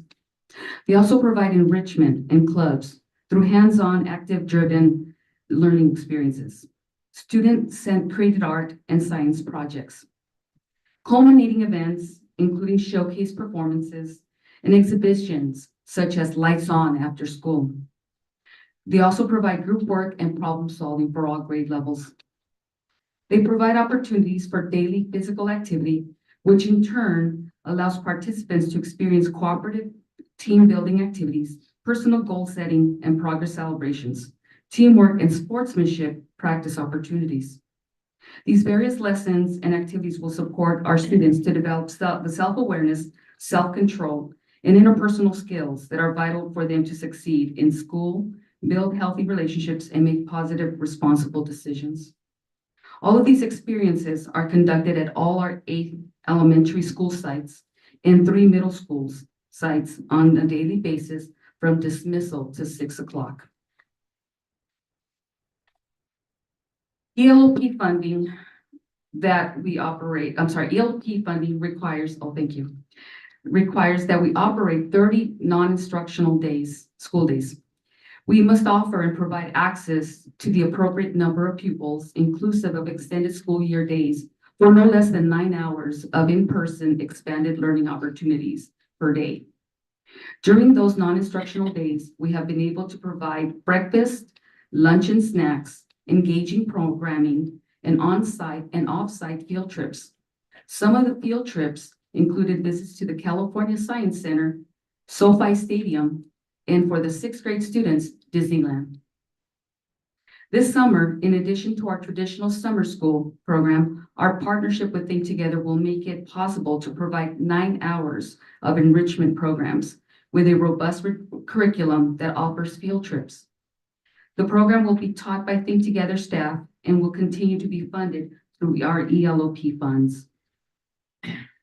Since Think Together is a comprehensive program that serves the interests of our community, we wanted to gauge what the satisfaction of all stakeholders, including students, parents, teachers, and administrators.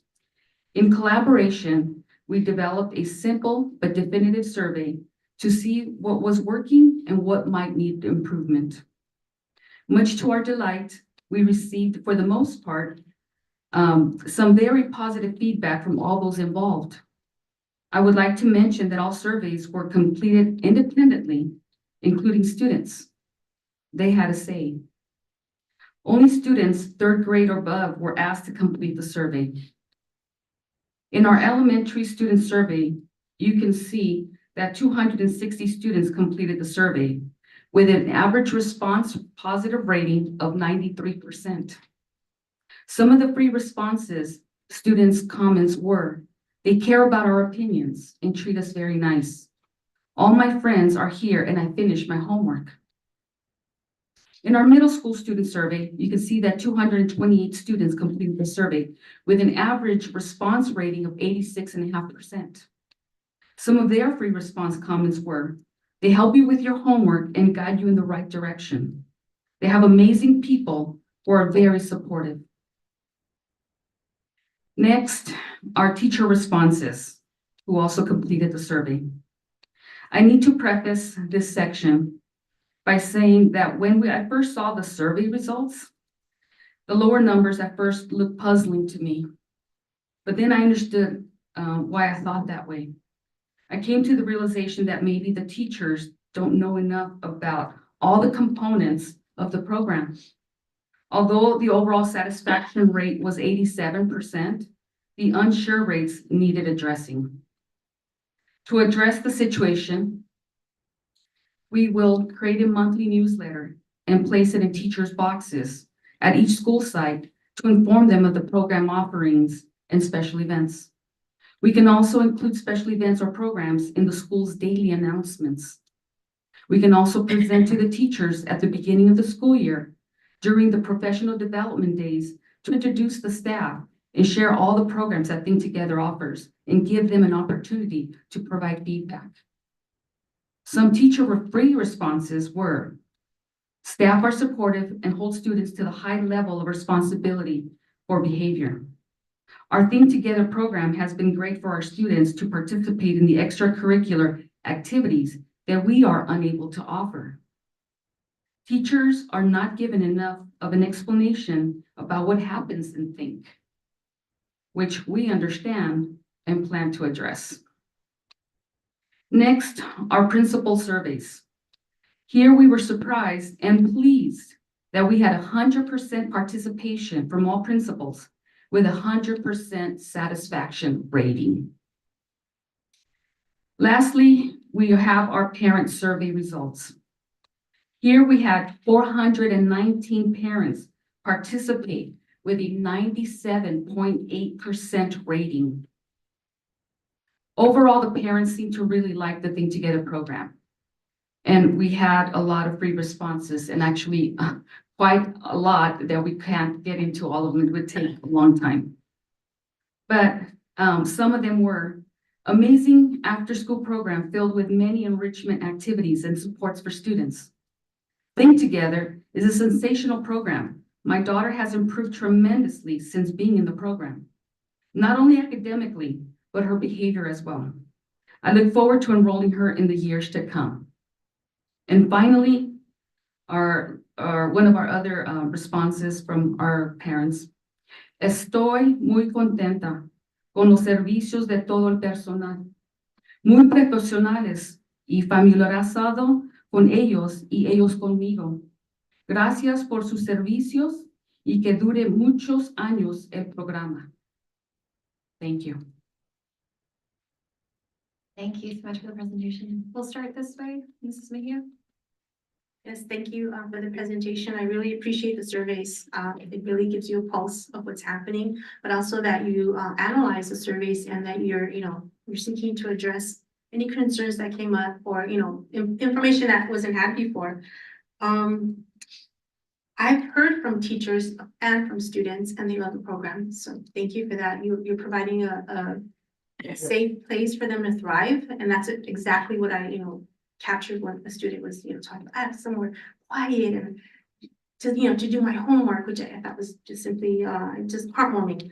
I did want to share an opportunity that might tie into your program through the advocacy of Councilmember Monica Sanchez. She's a Latina golfer, and also Supervisor Janice Hahn. I know I had mentioned this before, that I had attended an event months ago. So the initiative kicked off, and they are offering a golf camp for girls.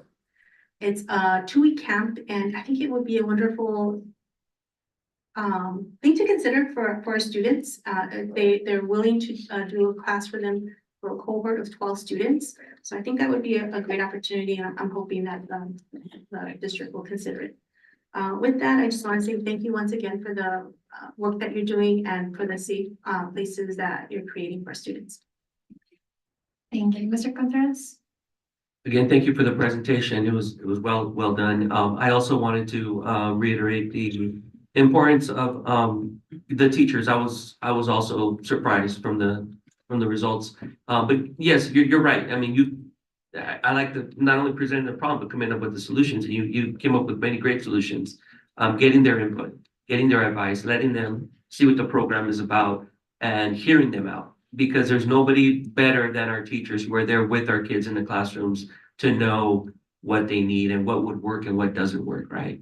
Also, you just saw our 3-year science presentation. So then my challenge to you is, programs that are science-based, science-related, getting them ready.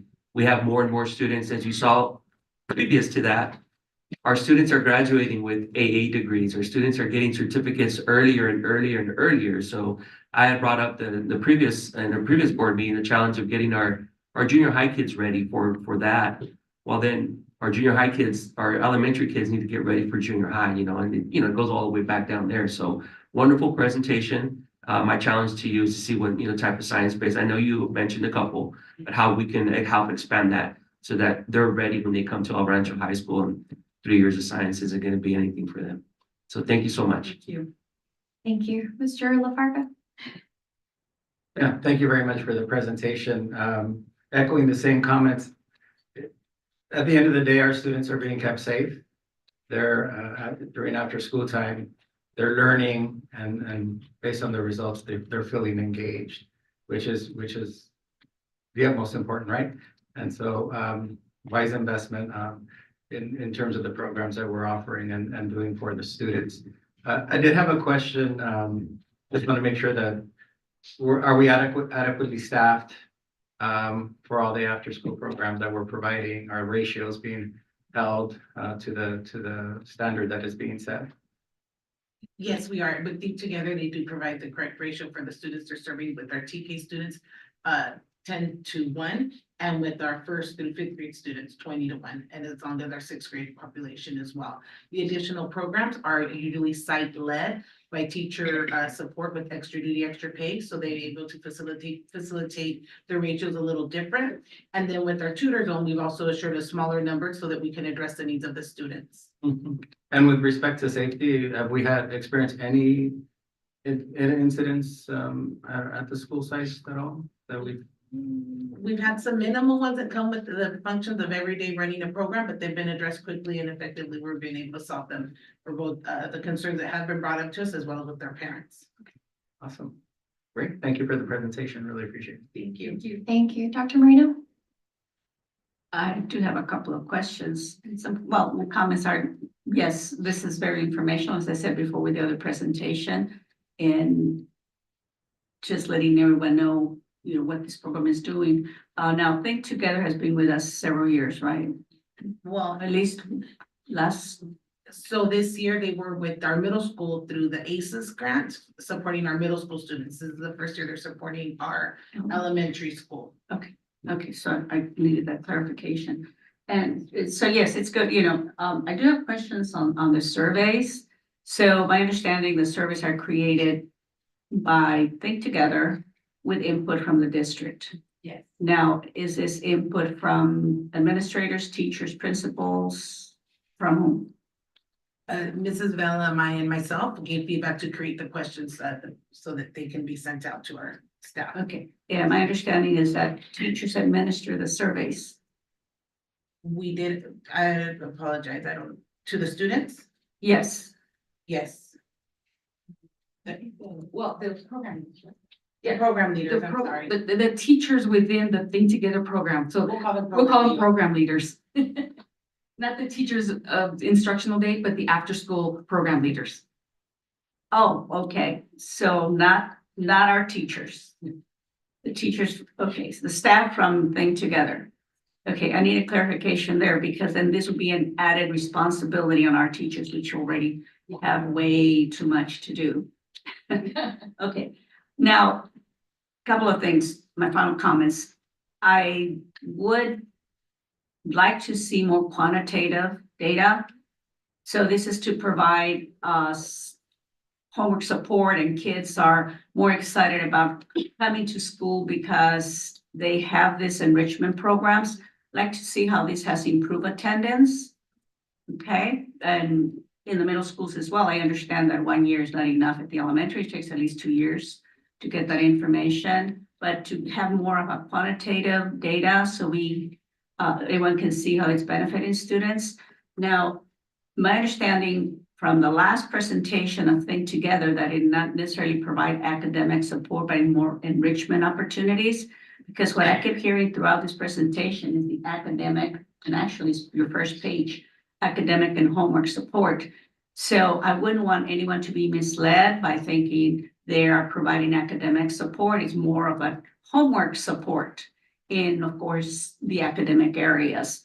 Because, and again, another challenge, one from Mr. Contreras, another challenge that I to pose to the administration and to the leaders of Ed Services that respectfully request that you also provide create and provide robust opportunity of programs or options to provide that academic support to the students who continue to have challenges, academic challenges, those students that continue to perform below the standards. So I actually the same enthusiasm because this is, that's where the buck stops. How are our kids growing academically? Thank you. You're absolutely correct. And we are working with our school site so that they can provide those additional programs. North Ranchito and Nueva Vista do offer after-school enrichment / homework help in addition to the support that Think Together offers. McGee After 3 offers it, and they also have an enrichment program. Rivera Elementary does as well. And South Ranchito also offers the tutoring for them in addition to it, but we do need to collaborate more effectively with our principals to make sure that they create these programs that can support our students in that event so that our students are being serviced by our own teachers. And with the support of the board, I I'm thinking that it will come up to board once again for renewal of the contract. I believe it's part of the board, it gets all the quantitative data, and if there are other options for other programs. I don't know, I'll get support from the board for that information before we are asked to approve a program, but I would like to see that. Thank you. Can I ask when you say other programs, you mean the additional programs we're offering at the sites? If there are other programs outside of Think Together. One more question. Yeah, just a comment, and I'm sorry, I didn't, I forgot to say it. I wasn't surprised about the teacher responses, because it's our first year, right? Utilizing Think Together, and I think there has to be more intentionality, down the line to connect the instructional day with after school, and it's around culture, curriculum, and value systems, right? So that the students don't see a separation between the day and after school. Because sometimes in the after school space, the students are like, this is totally separate, right? And so down the line, as we continue to build relationships with Think Together, it's really that intentionality. And this happens at the school site with the principal and the counselors and teachers. It's like, how do you bridge the culture so that the students see the discipline that they have during the day transfer into the after school setting, the academic piece, whatever it is. There are some districts that try to infuse their academic culture into their after school programs. And sometimes that means hiring the actual teachers to run programs, but it's more intentional to kind of address some of the academic outcomes that Dr. Marino's probably addressing in the longer term, in terms of impact and results. So I just wanted to offer that as feedback and intentionality and partnership with Think Together in the school sites, which are very different culture-wise and value systems and everything else, right? And programs, with respect to STEM and anything else. Thank you. Thank you. Just a couple comments and questions. So thank you for the presentation. Thank you for the evaluation. It's the first time that we do it, right? So it's a learning lesson. But I do agree with Dr. Marino. It felt very qualitative. For me personally, I want more quantitative, right? So, and I do think that, you mentioned the teachers were unsure. We're going to provide newsletters, information. Personally, as a former teacher, I don't think it's information that they need. I think it's the data that they need, right? The benchmark. So when they come in to Think Together, the academic side, right? I think you guys are doing great with the enrichment side, but the academic side was, I think somebody replied that there is a benchmark that was done and will be provided that data. But I think teachers don't have that information. Like to ask a teacher, do you feel like this program has decreased behavior? As a former teacher, I wouldn't know how to answer that because I'm not in the classroom. So I think we do have to look at those specific questions and looking at the academics, if it's tutor zone, right? There's a benchmark. There's programs that I've used in my previous district, iReady. That's a great option because at the end of the day, the program leaders are not teachers, right? They're not the experts. And iReady is a way where teachers can address and they can assign assignments, right? Or maybe there's an online program that we currently have that teachers can assign, and maybe during the tutor zone, they're doing it. Because I know they're on computers, and they're working. That could be one way. And that iReady I'm not saying we have to use iReady, but it measures, is the student, growing? And I think that could help with that. One of my concerns is that the program was evaluating themselves. If we're going to evaluate a program, I think it should be the cabinet. That's my recommendation. I think it should be either an independent third party or it should be us evaluating, because not that we don't trust you, but that's effective to me. If you're going to evaluate, it has to be someone else. It can't be the program itself, in my opinion. I think the reason I'm pushing for the academic, I know it's enrichment, but some of these students, that's where you get them, right? If we really want to close that achievement gap, that extra 30 minutes to an hour, that's where you make the big difference. Goes from one student from doesn't meet expectations to does. So that's why I'm pushing for if we can improve in that side.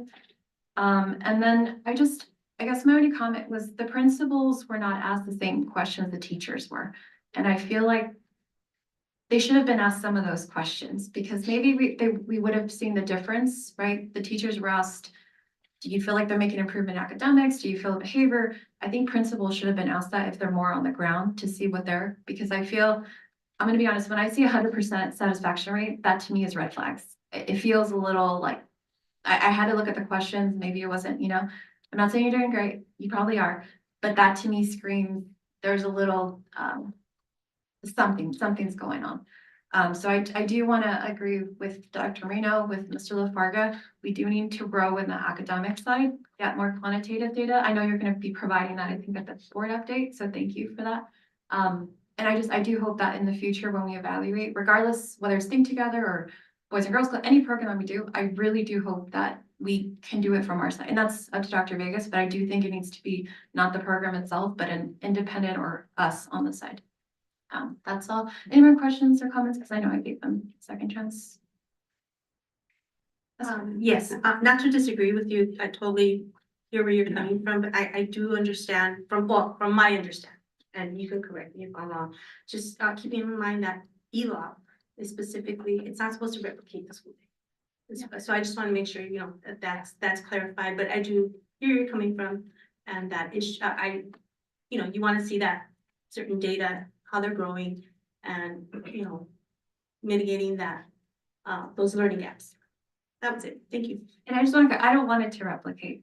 They have enough school, but I do think that extra hour of tutor or after school, we gotta, think creatively to see how we can help them. Because there's one program leader and there's maybe 20, I don't know what the ratio is, but I think it's about 20 students. That's a lot. There's no way one program, and so I think maybe if we can, as a district, look into programs that can help to, their plate to help with the academics, and it's just additional, not replacing. I don't want them to.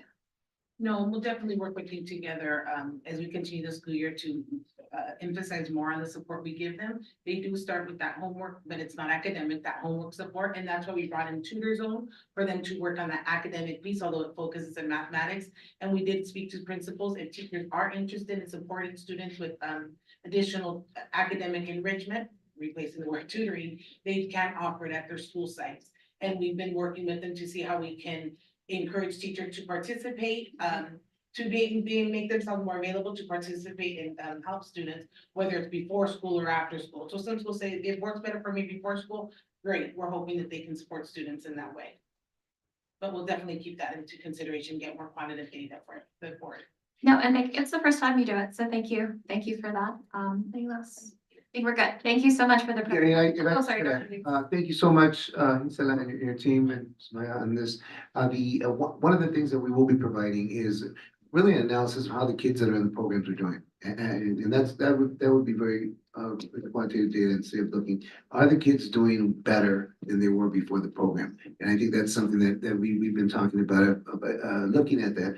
Are the students doing better? And really that's going to give us some information as to that piece of it. Because the theory is that they're going to be doing better because they're more engaged in the schools. And they're going to be exposed to different things as well. And certainly I think the academic alignment is going to be very helpful. And I absolutely agree with,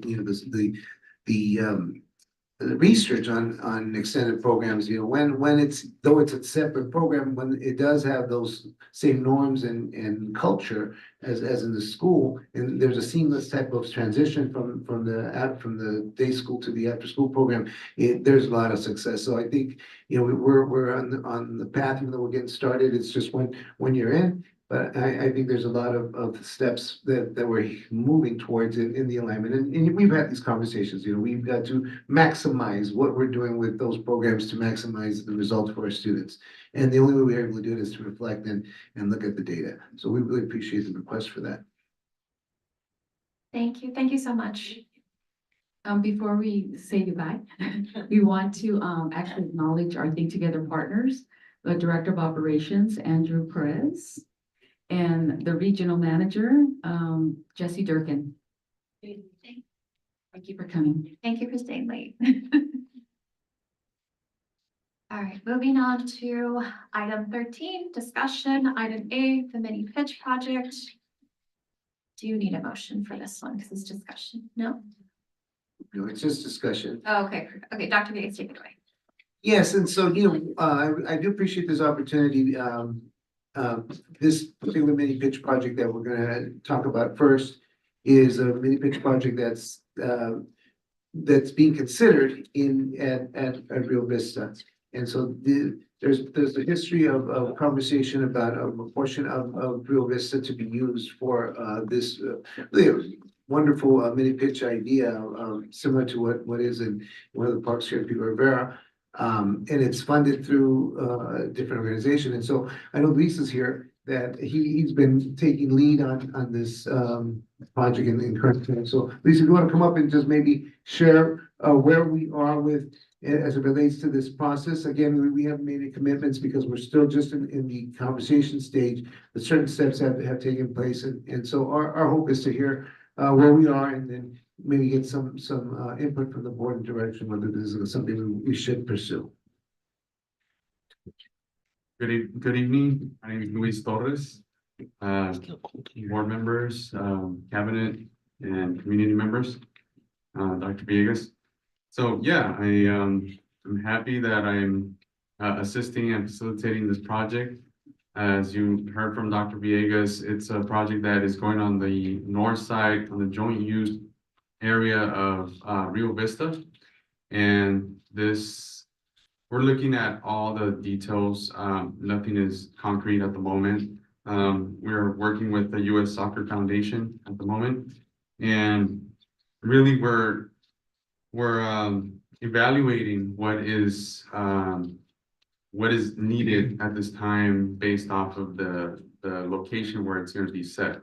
We're in coordination, of course, with the principal, what she thinks is best for her, for the courts and the allocated space. So that's where we're at. We're continuously coordinating all the communication with the U.S. Soccer Foundation at this time. So that's all I have. And so at this point, we know from the U.S. Soccer Foundation that there is a donor that wants to provide monies for this project. And so at this point, it's looking at the design and saying, okay, there's certain things that would have to happen. And that information has been given back to them, and they're going to come back and share with us whether or not, what we can and cannot do as part of an ongoing conversation. But we felt that because it hasn't really been discussed in a long time here, if at all, at the board level, we wanted to just make sure to bring it up and let the board know publicly, this is where we are. And really to know if get some guidance to the rest of us, whether or not this is a direction we want to continue to pursue moving forward as it relates to this. At this point, there's no cost. I mean, there would be, as with other projects, maybe there's asphalt that needs to be redone. Maybe there's things that will cost us. But the essential pieces of mini pitch are a donation. That includes some lighting pieces as well. So we're, I just want to add a couple more context really quick before I open it up for discussion. So the mini pitch project, some people are asking, why Rio Vista? Rio Vista originally, when the project came about years ago with the Roldan brothers, and when they were starting, Rio Vista was actually one of the schools, and I believe Salazar, I'm not too sure the second school, but I know Rio Vista was the first school that they took a look at, that they got on the measurements, then history happened, and then it just kind of. So that's why we went with Rio Vista when we originally talked to U.S. Soccer Foundation, because they were already the school that the Roldan brothers wanted. They were already the school that had already done the measurement. So I just want to echo that for equity reasons. It's not the last, I'm excited that they're going to fund it. I do hope the board considers it. Hopefully it's not going to be at all of a cost to the district. But yeah, so we'll start with that. If any questions, we'll go this way. Dr. Marino, questions or comments? Well, yes, this is something that I definitely would support. But before we move forward, I would like to know what would be our commitment to this mini pitch. It's at no cost. There might be some cost down the line, but what does that look like? What will it entail before we move forward? So I'd like to have more information for our next discussion. Thank you. So there is an approximate cost that would be covered of $100,000. That's their estimate to set it all up. We may have to do some slurry coating of the asphalt around it. Luis, what is the square footage, for asphalt, approximate? Yeah, so taking a 10,000 square foot estimate and calling different contractors to find out the seal coating. They call it seal coating. And what it is, it's a 2-layer coat.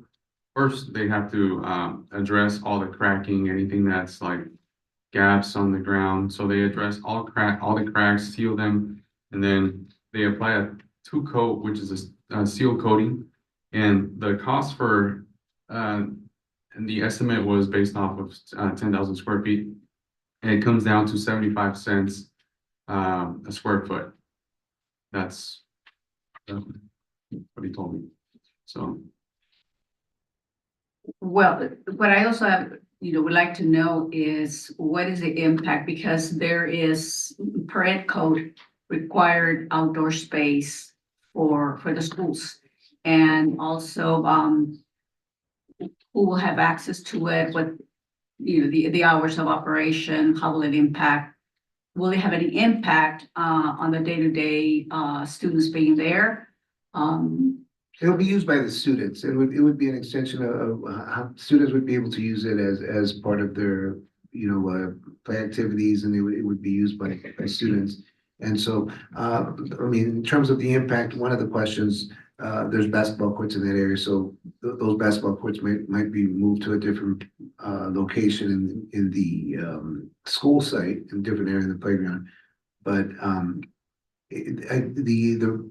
the net result would be that all students would be able to use that particular area during the school time and after school as well. So it's not for the public use. Well, and you mentioned that it's a joint area, so how is that area used right now? it's the area where it's being proposed. I have the understanding that it's a joint use area, right? So given that it's in that proposed vicinity, then after hours, I'm assuming after school, then it becomes open to the public. There is a Musco light, a big light fixture that is part of the project. And that would come on after sunset. Right. And Oh, sorry. I'm sorry, and just to add I forgot to mention the placement or the area that we're looking at. The size of this court is a 60 feet by 120 feet court, which is similar to the one that's at the Pico Park. If you're familiar with that. And so that covers, in the area proposed, it's about 80% of the existing asphalt, which now that goes back to what Ms. Padilla was mentioning, that the remainder asphalt wouldn't be covered in that cost, only that inside perimeter. Thank you. Mr. LaFarga? I had the same questions. And I guess just building on that is the sustainability costs, if any, projected out. Thank you. I would support. My pleasure. Thank you. Mr. Contreras? Same here, in complete support of moving forward with the, whatever needs to get done. And also, I believe it's not gonna take any softball area space, right? It's where the handball courts are at, the basketball courts in that area there, that asphalt Correct, vicinity. yes. Okay, The 3 existing basketball courts. correct, okay. And the joint use agreement takes that area up, right? There's Yes. a part of it, so it'd be made available to our students who are after school, they'd also be able to use it, right? That's right. When I go to the one that's set up at North Park in the area, I mean, it's continuously being used, and it's for the good of the community. So definitely for it. So thank you so much. Thank you. Mrs. Mejia? Thank you for the information. This is something that we've been working on for a while now, been discussing. I fully support this, I support healthy lifestyles, and yes, it would be in that joint use, but I mean, it's our kids, it's our community. Across the street, when you see the Salazar, you kind of bummed out because students aren't using that right now, but I mean, you're giving them a place to go, have fun, and just, again, lead healthy lifestyles, good for your mental health as well. Thank you. Thank you. Same questions that everybody had. I know it's on the to-do list. I think for me, once, I definitely obviously fully support it. And just like Mrs. Mejia, it's been a long project. I do hope that with the request with the approval from the board, long-term, when we do bring the item to approve, I do want the Roldan brothers here because they're the ones that brought this to the city. I do want the U.S. Soccer Foundation, the funder, I don't know if I can say it publicly. But I want to make it a big thing because I think this is exciting for the kids. We've been talking about the mini pitch project for a while. So I'm just grateful that we have this opportunity. I'm grateful that the board is in approval. The other side thing that's also having to do with the mini pitch that I wanted to bring up to the board. So on the side note, bringing up Salazar. So we started with the mini pitch, right, with Salazar. It's a huge project. We got the CAL FIRE grant, but right now, given the conversations with the city, financially, neither one of us can afford the matching funds, right? And so that's something that we're going to be talking to the city about. What do we do with that CAL FIRE grant money that we did get allocated? As of now, I know Dr. Villegas, with the support of the board, if you're okay to direct Dr. Villegas, sorry, Dr. Reno, you're gone. So the CAL FIRE grant money that we got for Salazar, there has to be matching funds, I believe, of 3 million, I believe, that the city right now with all their projects, they don't have it. And we ourselves, apparently don't have it. And so that's kind of what was brought to my attention. So I do want to ask the board with their approval if we can direct Dr. Villegas to have a conversation with the city manager to figure out, where we are, provide more information to the board before we bring it to a future board meeting. Esther? Yes, I recall a different amount and I know, I don't know the I'm gonna number. go back to the numbers, but I recall a different amount that it was lower, and B, that it was possibly even gonna be waived. So For our for side? the matching, because, so the grant was, the city was submitting it. Yeah. On behalf of the school district. So I recall some different numbers, so, yeah, we could look back into those numbers and the agreement as well. I'm sure that we have a copy of it, so we can submit it on our behalf, just to double check those numbers as well, and what the timeline was of when the funds had to be expended. So if that's okay with you. Is that Oh, sorry, Dr. Marie. To have a meeting with the city, I'm not clear.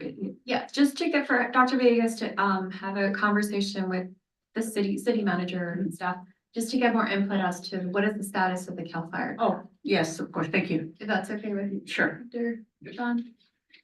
Esther, okay. Any more questions or comments about the mini pitch? We'll probably be bringing it hopefully to the board, hopefully soon, sometime in the future. And if you can just, maybe in the board update, you can provide the information that was asked. Thank you so much. You're welcome. Thank you. All right, moving on to thank you. Item 14, comments and reports by superintendent and cabinet, Dr. Villegas. Thank you so much for, turn it on. Thank you so much for this opportunity, and I think, lots has happened and lots has been said, so I'm gonna try to just be concise with some kind of the big things that we're talking about. We were very fortunate to be one of 45 educators to be invited to West Point this last week. And it was really an honor to be there and to be really on the campus, spend some time with the cadets, spend some time with the leadership of West Point, in the hopes, in the knowledge that we have talent here at El Rancho High School, in El Rancho Unified School District, to go to West Point one day, and the desire of West Point to really want to help guide our students to go there one day. Those that really want to be there. And it was really eye-opening to see the work ethic and the commitment that these students have, and really the way that they're focused on their country as well. And so it's really wonderful to see. And and I feel very privileged to have been selected to go. Another note, just moving forward, a construction video was just released from us. It's kind of an update of where we are with construction, and it's fabulous to see how things are beginning to happen. And I know that our community has wanted this for a really long time, and so I feel really proud of where we are, and our milestones are coming along, and we can see the grading, we can see the pool, we can see the what will be happening in the next several months to come, and so it's really exciting. So that if you haven't seen the video, see it, because it does show the high school, but it's not really just the high school. There's so many other projects that are about to start, and so the next several months, very exciting time for our Rancho Unified School District, because we're really promises made, promises delivered, and that's really what we're trying to do. We're trying to fulfill the promises that we've had, and there's a lot of energy with that, because I don't think I've felt the amount of strength and commitment in a long time from all our teams working together, and it's really wonderful to feel that, to see that we are together in making these things happen for our students. Just as another bit of update, I want to thank the board for considering the approval, and it hasn't happened yet, but there's something on to be approved today in terms of Verkada cameras, and I want to say that because it's gone in phases, and this is phase 4 of our cameras that are being placed at our schools. First we looked at entry point, then we expanded the entry point aspects of it, and then we were able to put cameras all in our secondaries. And this one goes to our current Ellen Ochoa, which will be the adult school. The cameras, 14 cameras there. And then we identified gaps in some of the schools. So Rivera, the high school, and STEAM, they have cameras that are going to be added to make sure that we don't have blind spots. So there's a few cameras that are going to be added in those particular areas. So it's really exciting. And lastly that I have, and I'm gonna turn over to Dora, who's gonna share some more thoughts, is we're about to start testing. I've been visiting the schools, and I've been talking to the students, about testing, and particularly in the elementary and middle schools.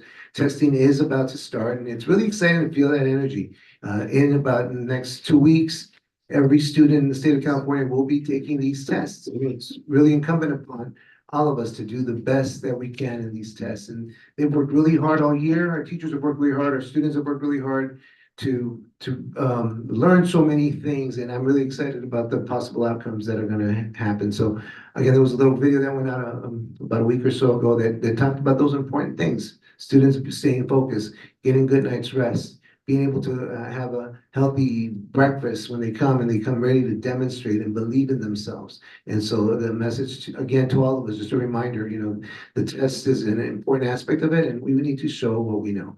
And so, Dora? Yes, thank you so much. I have just a couple of events, one that already happened and one that's coming up. We're towards the end of the school year, but we're doing so much. There's so much going on, so much stuff for students to participate in. I just wanted to talk a little bit about the Southeast Community Alliance Youth Summit. Thank you to Ms. Mejia for giving us that contact with Mr. Centeno. He emailed us, and from there we established a great partnership with him. He invited our students from El Rancho to attend this summit at East Los Angeles College. He works for the Helpline Youth Agency. They had an amazing time. We had 9 students. We would have had more. However, there was a little bit of a problem with what East Los Angeles College was requiring of all districts. And we weren't able to resolve that until very close to the day of the event. So it was very short notice for families and students. We're hoping that the following year, we're able to get more students to participate. And the intent of the actual event was to promote diversion of students from alcohol and other drug use by emphasizing the importance of mental health and self-empowerment. So they had, opportunities to attend workshops and listen to speakers, which included social emotional learning, money management, and debt and mental health. They walked away feeling empowered. Again, even the adults that went with them, it was so wonderful and so inspiring that they really wanted to stay there longer. And it was a full day of events. So thank you, and we look forward to participating again next school year. And then our community resource fair, also known as our Spring Into Health Fair, backed by popular demand. Thank you all, Board of Education. We are bringing it back full force. It is scheduled for May 18th, Saturday, from 9 to 1. We have approximately 18 community organizations that have confirmed to attend the fair. We will have workshops, which include financial literacy, family engagement, which includes a painting activity for the people who are there. We will also have food vendors, raffles, entertainment from various school sites, which include bands and folklorico. In the past, we've had up to 500 participants from the community. We're hoping to grow that number. Let's get the word out. We have flyers out there, social media. I have, the entire cabinet and staff that is going to be out there volunteering. So we look forward to having a beautiful day. Hope it's not too hot. We have some canopies that are going up, but hopefully it's a beautiful day. Thank you. Can I just clarifying question? Do we share with the city? I'm sure we did. Yes, and it's actually on the Pico profile. So if you live in the community, we were able to make it. Thank you, Jenny. We got it in there. So this is the first time that we've actually put in the Pico profile. So maybe that'll give us a bigger turnout as well. And yes, we are in conversations with the city. They're aware because they're actually partnering with us. They're helping us with providing us with some canopies and then the barricades for traffic. Awesome. Thank you so much, Dora. So moving on to item 15, Board of Education announcements and acknowledgements. I'll start this way. Mr. LaFarga. All right, just want to share a few things. Participated in the Guiding Coalition meeting, continuing building on the strategic planning process. And one thing that struck me as we were on celebrating our academic decathletes, is we were working on our graduate profile, and there they are. They're all right there. I had the privilege of working with Dora on a one-on-one, trying to kind of come up with the words and what that student looks like. And you're putting stuff up, but I think we made a lot of progress in that work to identify that graduate profile and even getting towards narrowing this to get to a mission statement. So it's really important work. But if we can encapsulate those decathletes, that's the profile right there for our students leaving the district after they graduate. Was fortunate enough to attend the Coast to Coast Federal Advocacy trip last week with my colleague Esther Mejia. We have a lot to download, I think, in terms of information to our colleagues to share with Dr. Villegas and cabinet as well. There is just so much going on in the education landscape at a national and local level. And an experience like this really opens your eyes to those issues that are challenging us and challenging our colleagues, because it was a California delegation that went. And I learned a lot. We addressed issues with the elected officials around special education, broadband, cybersecurity, teacher recruitment and retention. And one thing that I didn't know, special education through the Individual Disabilities in Education Act, IDEA, is the federal government is supposed to fund 40% of our pupil expense for special education. And when we reached out to Dr. Villegas to get our number, they're only funding 6%, I think, in terms of what the federal government is providing. So they're way, way below, and they understand and they recognize it. And so there's a battle, right? A philosophy, on investment on both sides. And so that was a big takeaway, but we did our best to advocate on behalf of our district and California students as well. And so it was just just also in terms of connecting with colleagues and with other districts and spending time with them. And we got to hear from the Undersecretary of Education. We got a special treat with some of the, Nancy Pelosi showing up to a reception. She's like a rock star. Like, she walked in the room and she was going to get tackled one way or the other. I don't know how she made it out. Adam Schiff was there. The highest ranking Latino congressman on the Democratic side, Pete Aguilar. He's the third rank. He's in power structure in the Democratic Party. He's number 3. So one day he may be Speaker of the House. And so just role models, and he's from San Bernardino, I believe. It was just an incredible experience, and inspiring, but knowing that there's a lot of work to do. And so, yeah. We will download, we will share the PowerPoints and have further conversations, but I'm just really inspired about the advocacy and the potential. And I know Esther could share some more on some other stuff that we did with our Congresswoman to nudge her a little bit as well. I really like the videos, Dr. Villegas. I think getting them out to the community, to the educational community, they're great. So thank you for getting those out. And they're critical issues around safety, around the projects, just timely and informative, you know, and a very quick snapshot. And I can watch them and you don't lose attention. And then again, I feel like I'm updated. So thank you for putting those out. And then just want to continue to encourage all our scholar athletes to do well in their respective sports and continue working hard as we're closing out another season of sports before we close out our school year as well. And okay, I'm gonna be a proud dad because my son Joaquin is running track. His main goal was to break 2 minutes in the 800, 2 laps around the track. He got a 1:59 against Lucerna, right behind the best runners. All right, that's it. That's it for me, sorry. Thank you. Thank you. Mr. Contreras? Just to piggyback on what you just said, I actually happened to be there when he was talking to his mom, to Joaquin. And Joaquin's a man of very few words. I have heard him speak the most. He was so excited and he was elated. He was like, he accomplished his, I don't know, it wasn't his #1 goal, but one of his very high goals. And he was so happy to do it. So congratulations. I attended the Salazar tree planting on Saturday with Amigo de los Rios. And I had a mathematical reminder of what an equilateral triangle was like. So I was helping with the post and the girl that was from Amigos de los Rios, I forget her name, but she's awesome. I met her on a rancho and we met up again at Salazar, and she was showing me how to, use the post driver, and she's like, hey, equilateral triangle. And I put it in the wrong. She's like, no, that's not an equilateral triangle. So it was very, it reinvigorated me because I met a lot of students there, and there are a lot of students, and every student, all students are invited to join, because Amigos de los Rios is a nonprofit.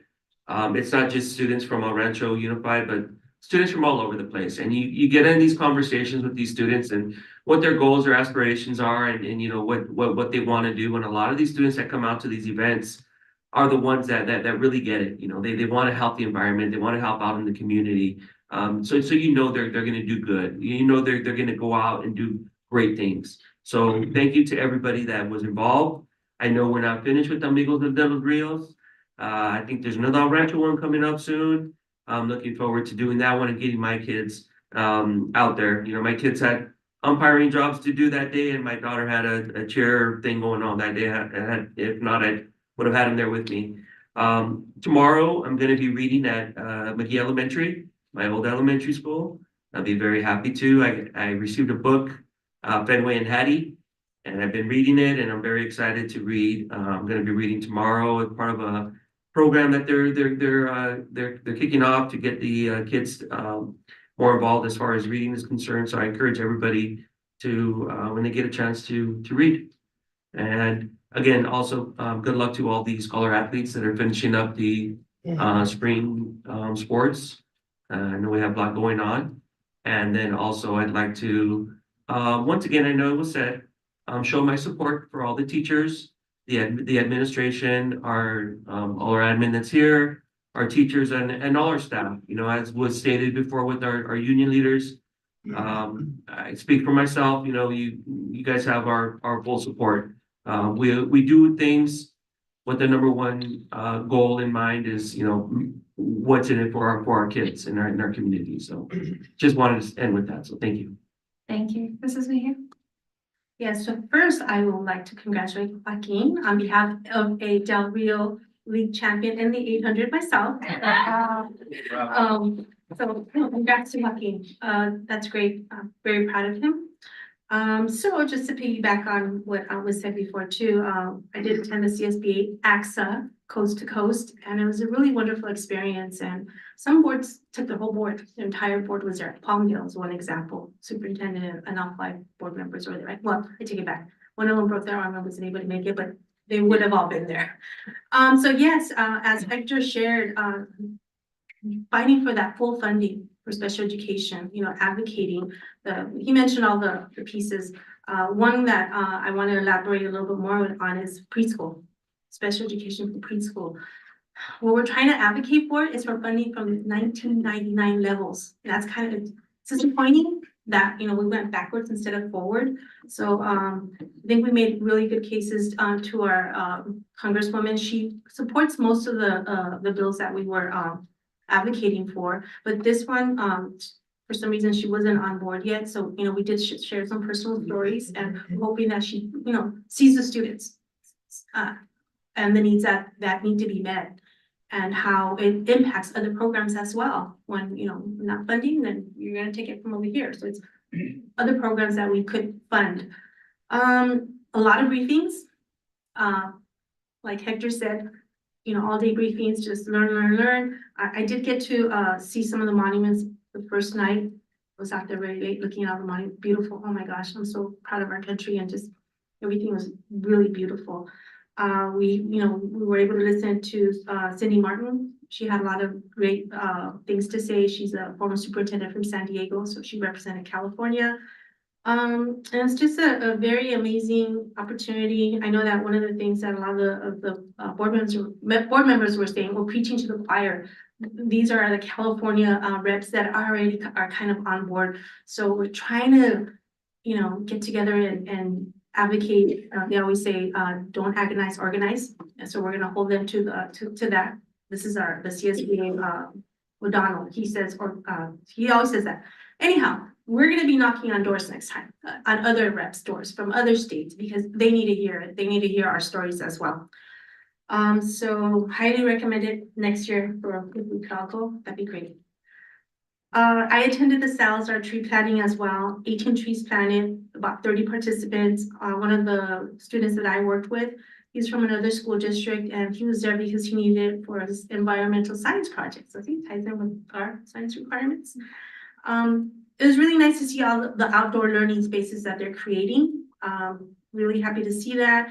And then I did get a chance to preview the prep program. They have a weight room, and I just feel really blessed that our students have opportunities there. Not only do they have Boys and Girls Club, but then they have the prep program as well. So it's wonderful.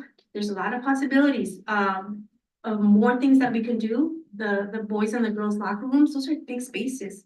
So, visioning, CTE programs there. I mean, just more things. And again, I've shared it before from the other school district where they have that partnership with the 3 districts. Just more spaces that can be used for additional programming. I know it takes money, but we'll try to find some. Just want to wish the students good luck on their state testing and the AP testing that's coming up.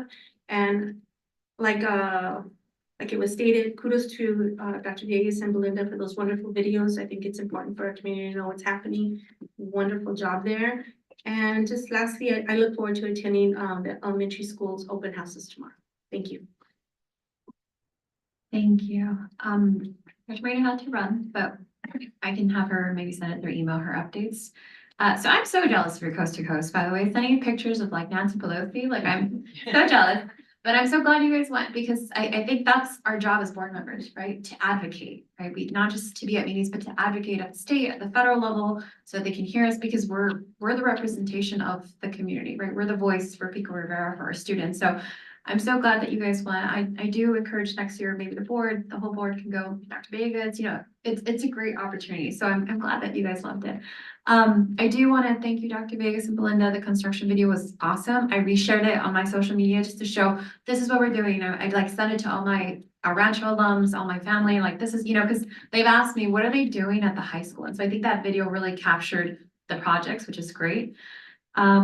I'm excited for the open houses this week, to see everyone. So I'm hoping to attend all of them. I'm going to try my best. I will also, so maybe I'll see you there. I'm going to be at the McGee reading as well tomorrow, reading Fenway and I forget the name. Hey, thank you. So I'm excited to see the students a little bit. I attended, so I went up to Sacramento, but then they canceled, so it's a virtual, but it was the AI task force meeting. So they started talking about what CSBA's plan for AI is. So one of the things they're talking about is the policies, what academic policies we're going to be taking a look at with the AI, with the homework, you know, how are teachers going to be able to use it? What are the limitations? The other thing that they're looking at is creating like a sub-nav on the website so that it can be resources for board members, because we're not teachers, we're not students, but as board members, what do we need to know from AI? So they're looking into possible webinars that we'll be sharing, like, what is AI? How does AI look like in the classroom and training? So that's in works. The other thing is I attended the WASTA meeting yesterday. We had a speaker from FAFSA and they talked about the high school. They talked about Rio Hondo and how the Rio Hondo students had such a challenging experience with the new FAFSA technology wise. And so he just talked about what they're doing, how they still have to grow. So I hope we check in on our students to see, you know, if they said the biggest issues are having is with students who are undocumented. So we can just take a look at that just to make sure that they have all the information. And then the WASTA social, I will be sending out the email. We did that I think in the fall, May 30th. So it's Thursday. We actually agreed to keep it at the same place. So it's going to be in Don Chente, which is here in Pico Rivera. So it's close by, 6 p.m. I'll send out the invite. We need a little bit more details. So I hope you can come and share so we can, it's a social for any LA County, WASTA member to attend. And then my two last things, Dr. Villegas, this is my simple, I know I read the reading on behalf of the board, but for me, you know, given the everything that's been going on, the comments with, you know, some issues, for me, I really, really thank you for everything that you're doing. I fully support you. I know that there's been some comments about resigning, and for me, I think that you are the leader that we need, and I'm grateful that you're doing everything for these students. And so I just want to say I fully support you, and I'm here for you. And then the last thing that Dr. Marino told me to read, if we can close the meeting in memory of Mark Vela. So I'm just going to read what she forwarded me. So Mark Vela passed away on March 8th. So it was an unexpected and tragic loss. So it's coming from his sister, Sylvia Vela Amaya. She said he was 59 years old, and a Rancho High School graduate and an active member of the Pico Rivera community in youth sports. He lived in Pico Rivera and moved to Whittier, but all his children attended and graduated from ERHS. He was a blue pride kind of guy. He was a 3rd and 4th grade teacher in the Montebello Unified School District for 27 years. 2 of his daughters work for our district as well as at Salazar. One is a teacher, April Vela, and the other daughter, Selena, works part-time as an SSO. The community outreach has been overwhelmingly wonderful. He worked closely with Pico Rivera Fast Pitch at Rio Vista Park, Rivera Baseball Association at Rivera Park, Rancho Football, Rancho Softball, AYSO, and Pico Rivera Downs Football. RBA and Pico Fast Pitch honored him at their opening day ceremony. His kids now grown throughout the first pitch at both events. His home school, Montebello Park Elementary, dedicated a tree and garden to him at their site. So we will, at the end of the meeting, if we can close in memory, he was an huge part of our community. So just leaving it at that. And that is all for my updates. We will move on to item 16, consent agenda. Are there any items to pull, board members? I have one. Yeah. 16F.1.3.E as an elephant. Okay. Are there any other items? No? Okay, so can I get a motion and a second? So moved. Second. So moved by Mrs. Mejia, seconded by Mr. LaFarga. All in favor say aye. Aye. So 4 and then 1 abstain, I believe, for Dr. Marino. Okay, so moving on to 16F as in Frank, 1.3E. Can I get a motion? A second? Second. So moved by Mr. Contreras, seconded by Mr. LaFarga. Open for discussion, Mrs. Mejia? Yeah, I just want to, I'm going to abstain from this item. There's a family member on the list. Okay, perfect. So hearing no more discussion, take it to a vote. I'll just go, Dr. Marino, I'm saying not here. Mr. LaFarga? Yes. Myself, yes. Mr. Contreras? Yes. And Ms. Mejia, stay. Okay, moving on to item 17, new business action items. Superintendent's office, item 1, approve attendance to the National Association of Latino Elected Officials NALEO Conference. Dr. Vegas? Oh, sorry, wait, need a motion. So moved. Second. So moved by Mrs. Mejia, seconded by Mr. Contreras, and sorry, Dr. Vegas. And so this is a national conference of elected officials that typically happens all over the country. And this time it is at a little bit closer. It's in the West Coast in Nevada. And so there's a lot of interest for a lot of the boards, local boards that will be attending. And it pushes you and teaches you different things related to advocacy and related to how to work with communities. And so you know, open it up to see if up to 3 board members or up to 3 people would be able to attend. Okay. Any questions or discussion? Esther? Just a quick comment on if we can look into the member price, because it's cheaper than a non-member. I've attended one of their conferences on a scholarship. Great information. Are we a member? Yes, I am. No, I mean, like, it's before, sorry. Oh, no, I'm a member, but I paid for my membership myself. Oh, I've been a member for the past 4 years. okay, got it. Any other questions or comments? My only comment, I think it's great. And I think conferences, again, like coast to coast, I think it's great. I think we do need to look into like, what is our budget for, you know, as board members or conferences? Because I don't even know. Like, I think that's the question. As I said, do we have a budget? And not just for this, I think this is a great, you know, one, networking to me, right? Because if you build a relationship with other districts, then you get to see what they're doing and you share. But I do want to make sure that, you know, in the future, we look into what is our, because I know they come from general funds, I believe. I just want to make sure we look at the budget. That's okay. And then if there's no more discussion, do we nominate or we just approve it? Do we have to nominate? I don't think we do, but we can just. Or is it just approved item? Okay, perfect. Okay, so hearing no more, so we'll take it to a vote. Dr. Marino abstain. Mr. LaFarga? Yes. Myself, yes. Mr. Contreras? Yes. Ms. Mejia? Yes. Perfect. So 4 and then 1 abstain. Moving on to item 2, approve the appointment of school board representatives for the joint ad hoc meetings. Dr. Vegas? Yes. Sorry, wait, sorry. I'm so sorry. Can I get a motion in a second? So moved. Second. So moved by Mrs. LaFarga, seconded by Mrs. Mejia. Dr. Vegas, sorry. No, thank you for that. And as you know, there's always been this desire for a continued collaboration with the city. And one of them has been through these ad hoc committees. And although I was not able to attend the last meeting, my understanding is that part of the results of that was to develop these meeting committees, perhaps, that would talk about those various areas. So that would be safety, environmental sustainability, a joint use agreement, and then the workforce development.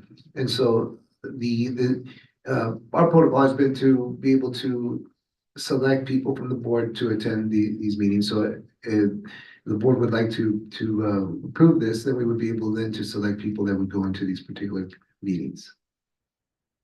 Just a clarifying question again. We're approving, are we doing selection right now on this item? We would. We would, right? We would need to identify who's interested in these particular committees and no more than 2 members of board to attend these meetings. Okay, and then just some information, which I'm sure I've sent to the board through email. Lesson learned, to make sure that I have it as an agenda item, so I apologize for that. So I want to make sure, so we did it this way correctly. The topics that were chosen, they were already standing committees that we had, I believe, a year or 2 ago. So we just kind of kept the same ones. The city agreed. The other thing, the meetings, as of now with the city, they're only looking to do 1 meeting. So you would only be committing to 1 safety, for example, meeting or 1 environmental sustainability. And the goal is to just 2 members of the city, 2 members of the board to come with Dr. Vegas, manager, and whoever staff. And then at the end of, or the fall, the city wants to do a joint full city and board meeting. So that would be like the overall where we're going to talk about all the items, kind of a closing. So we'll just take it. I already have Dr. Marino's requests for the committee, so I'll just take that into mind. So for the first one on safety, are there any two board members that are interested in serving on that meeting? So it's for each. Yeah, so it's 2 members for safety, 2 members for environmental, 2 members for joint use, and 2 members. And then I tried so that at least 1 board member serves on each one. But we can, safety, if anyone is interested. Mr. Contreras, I can do safety. is that okay? So do we need a motion? Do we need a second?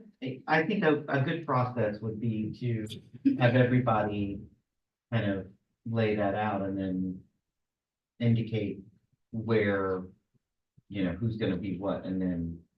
And then we approve it. Okay. Then you can approve it. So do we need a second? Do I need a second? Sure. Okay, so I'll It just, could be by consensus, but since it's an action item, I think best to just get a motion and a second.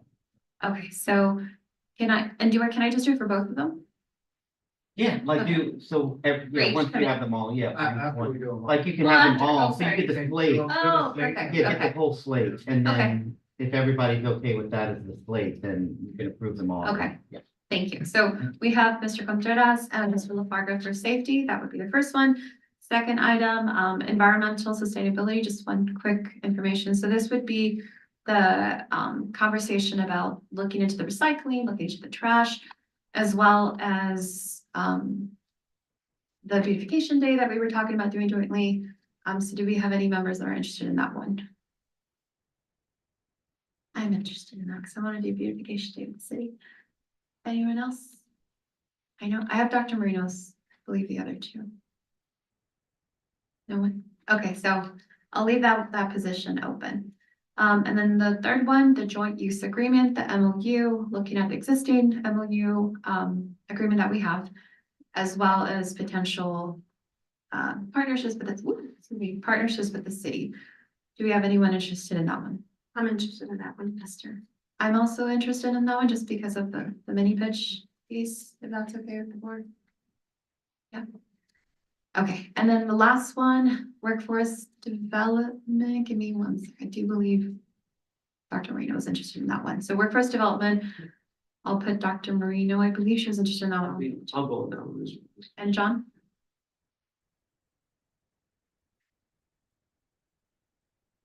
And then back to the environmental sustainability. I'll check it with Dr. Marino, but I'll do that one. You did that one? Okay, so now I need a motion to approve. Prior to doing that, if we can have a discussion as far as I know that we have board policy for this.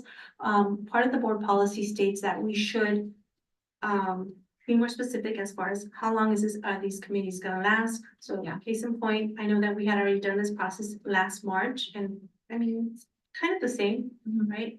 But just making sure that we're stating this is for the calendar year and not the, the calendar year and not the school year. Yes. There needs to be clarity there. Yeah. Because I was under the assumption that we still had our committees, because some of the committees didn't even meet. Yeah, I agree. That's why I just want to make sure that we're clear on that, and that it's formalized and it's put into the minutes. If it's okay with the board, it would be for the calendar year.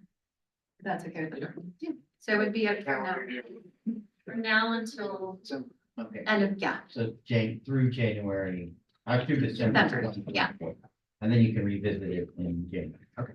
And then in terms of how long, it would just, as of now, I mean, it's up to you all, but it would just be one meeting. That's all we're requesting, given schedules. And then the city and our staff will help with coordination for the meetings. Any other? Yeah. Yeah, and just one last thing, that the meetings are advisory and that no decisions we would all report back. And then that's another thing, if we can, how will we report back? Are you gonna add it as an action, an item, discussion item, just making sure that that's also scheduled as well. I can add it as a discussion. I like that discussion item, if that's okay with the board, so that once you meet, we'll have like a standing discussion on, I don't know, safety, and then the 2 board members kind of just join in and we have a conversation as a board. Is that okay with the board?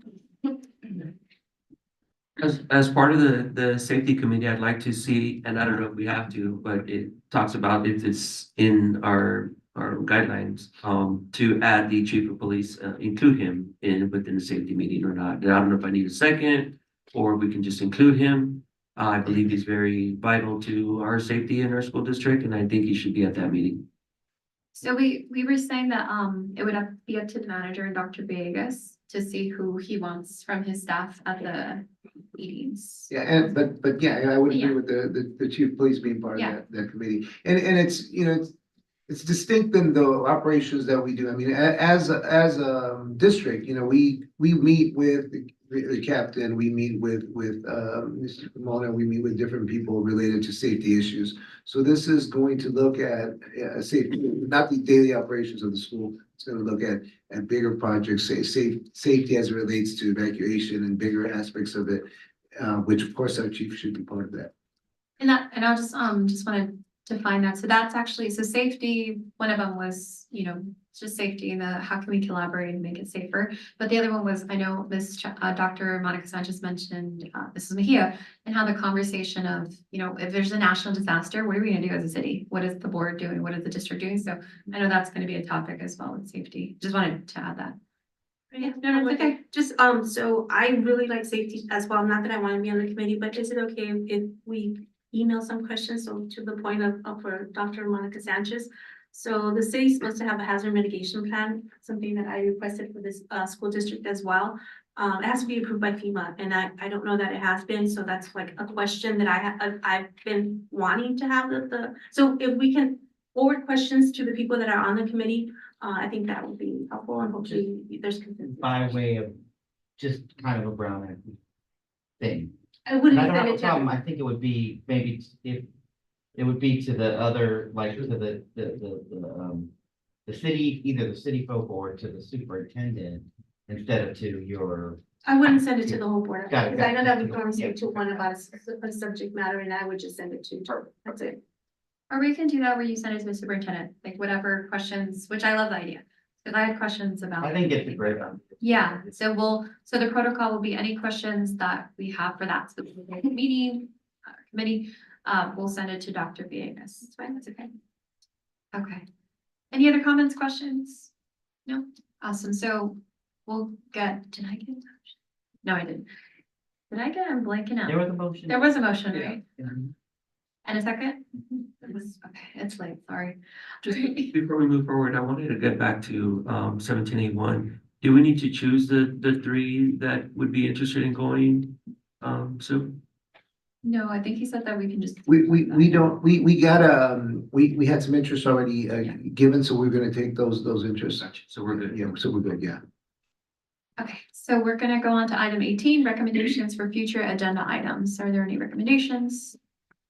I have one. So I know that today we had a presentation. Did I miss something? I don't think did you vote? We haven't voted. Oh, sorry. Thank you, Jenny. I'm gonna do that.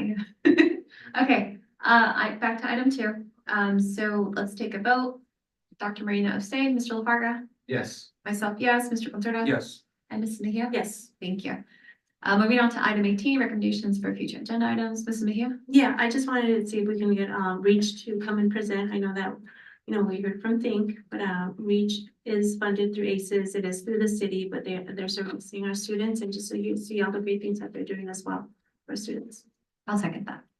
Thank you. Any other items? Okay, moving on to, before we adjourn, I just want to take about 30 seconds for a moment of silence. We can just take a moment of silence for Mr. Mark Vela.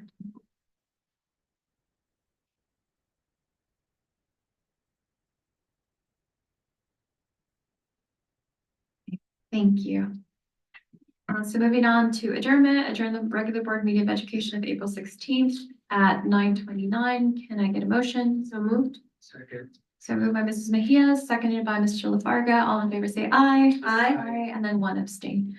Thank you so much. Have a great night.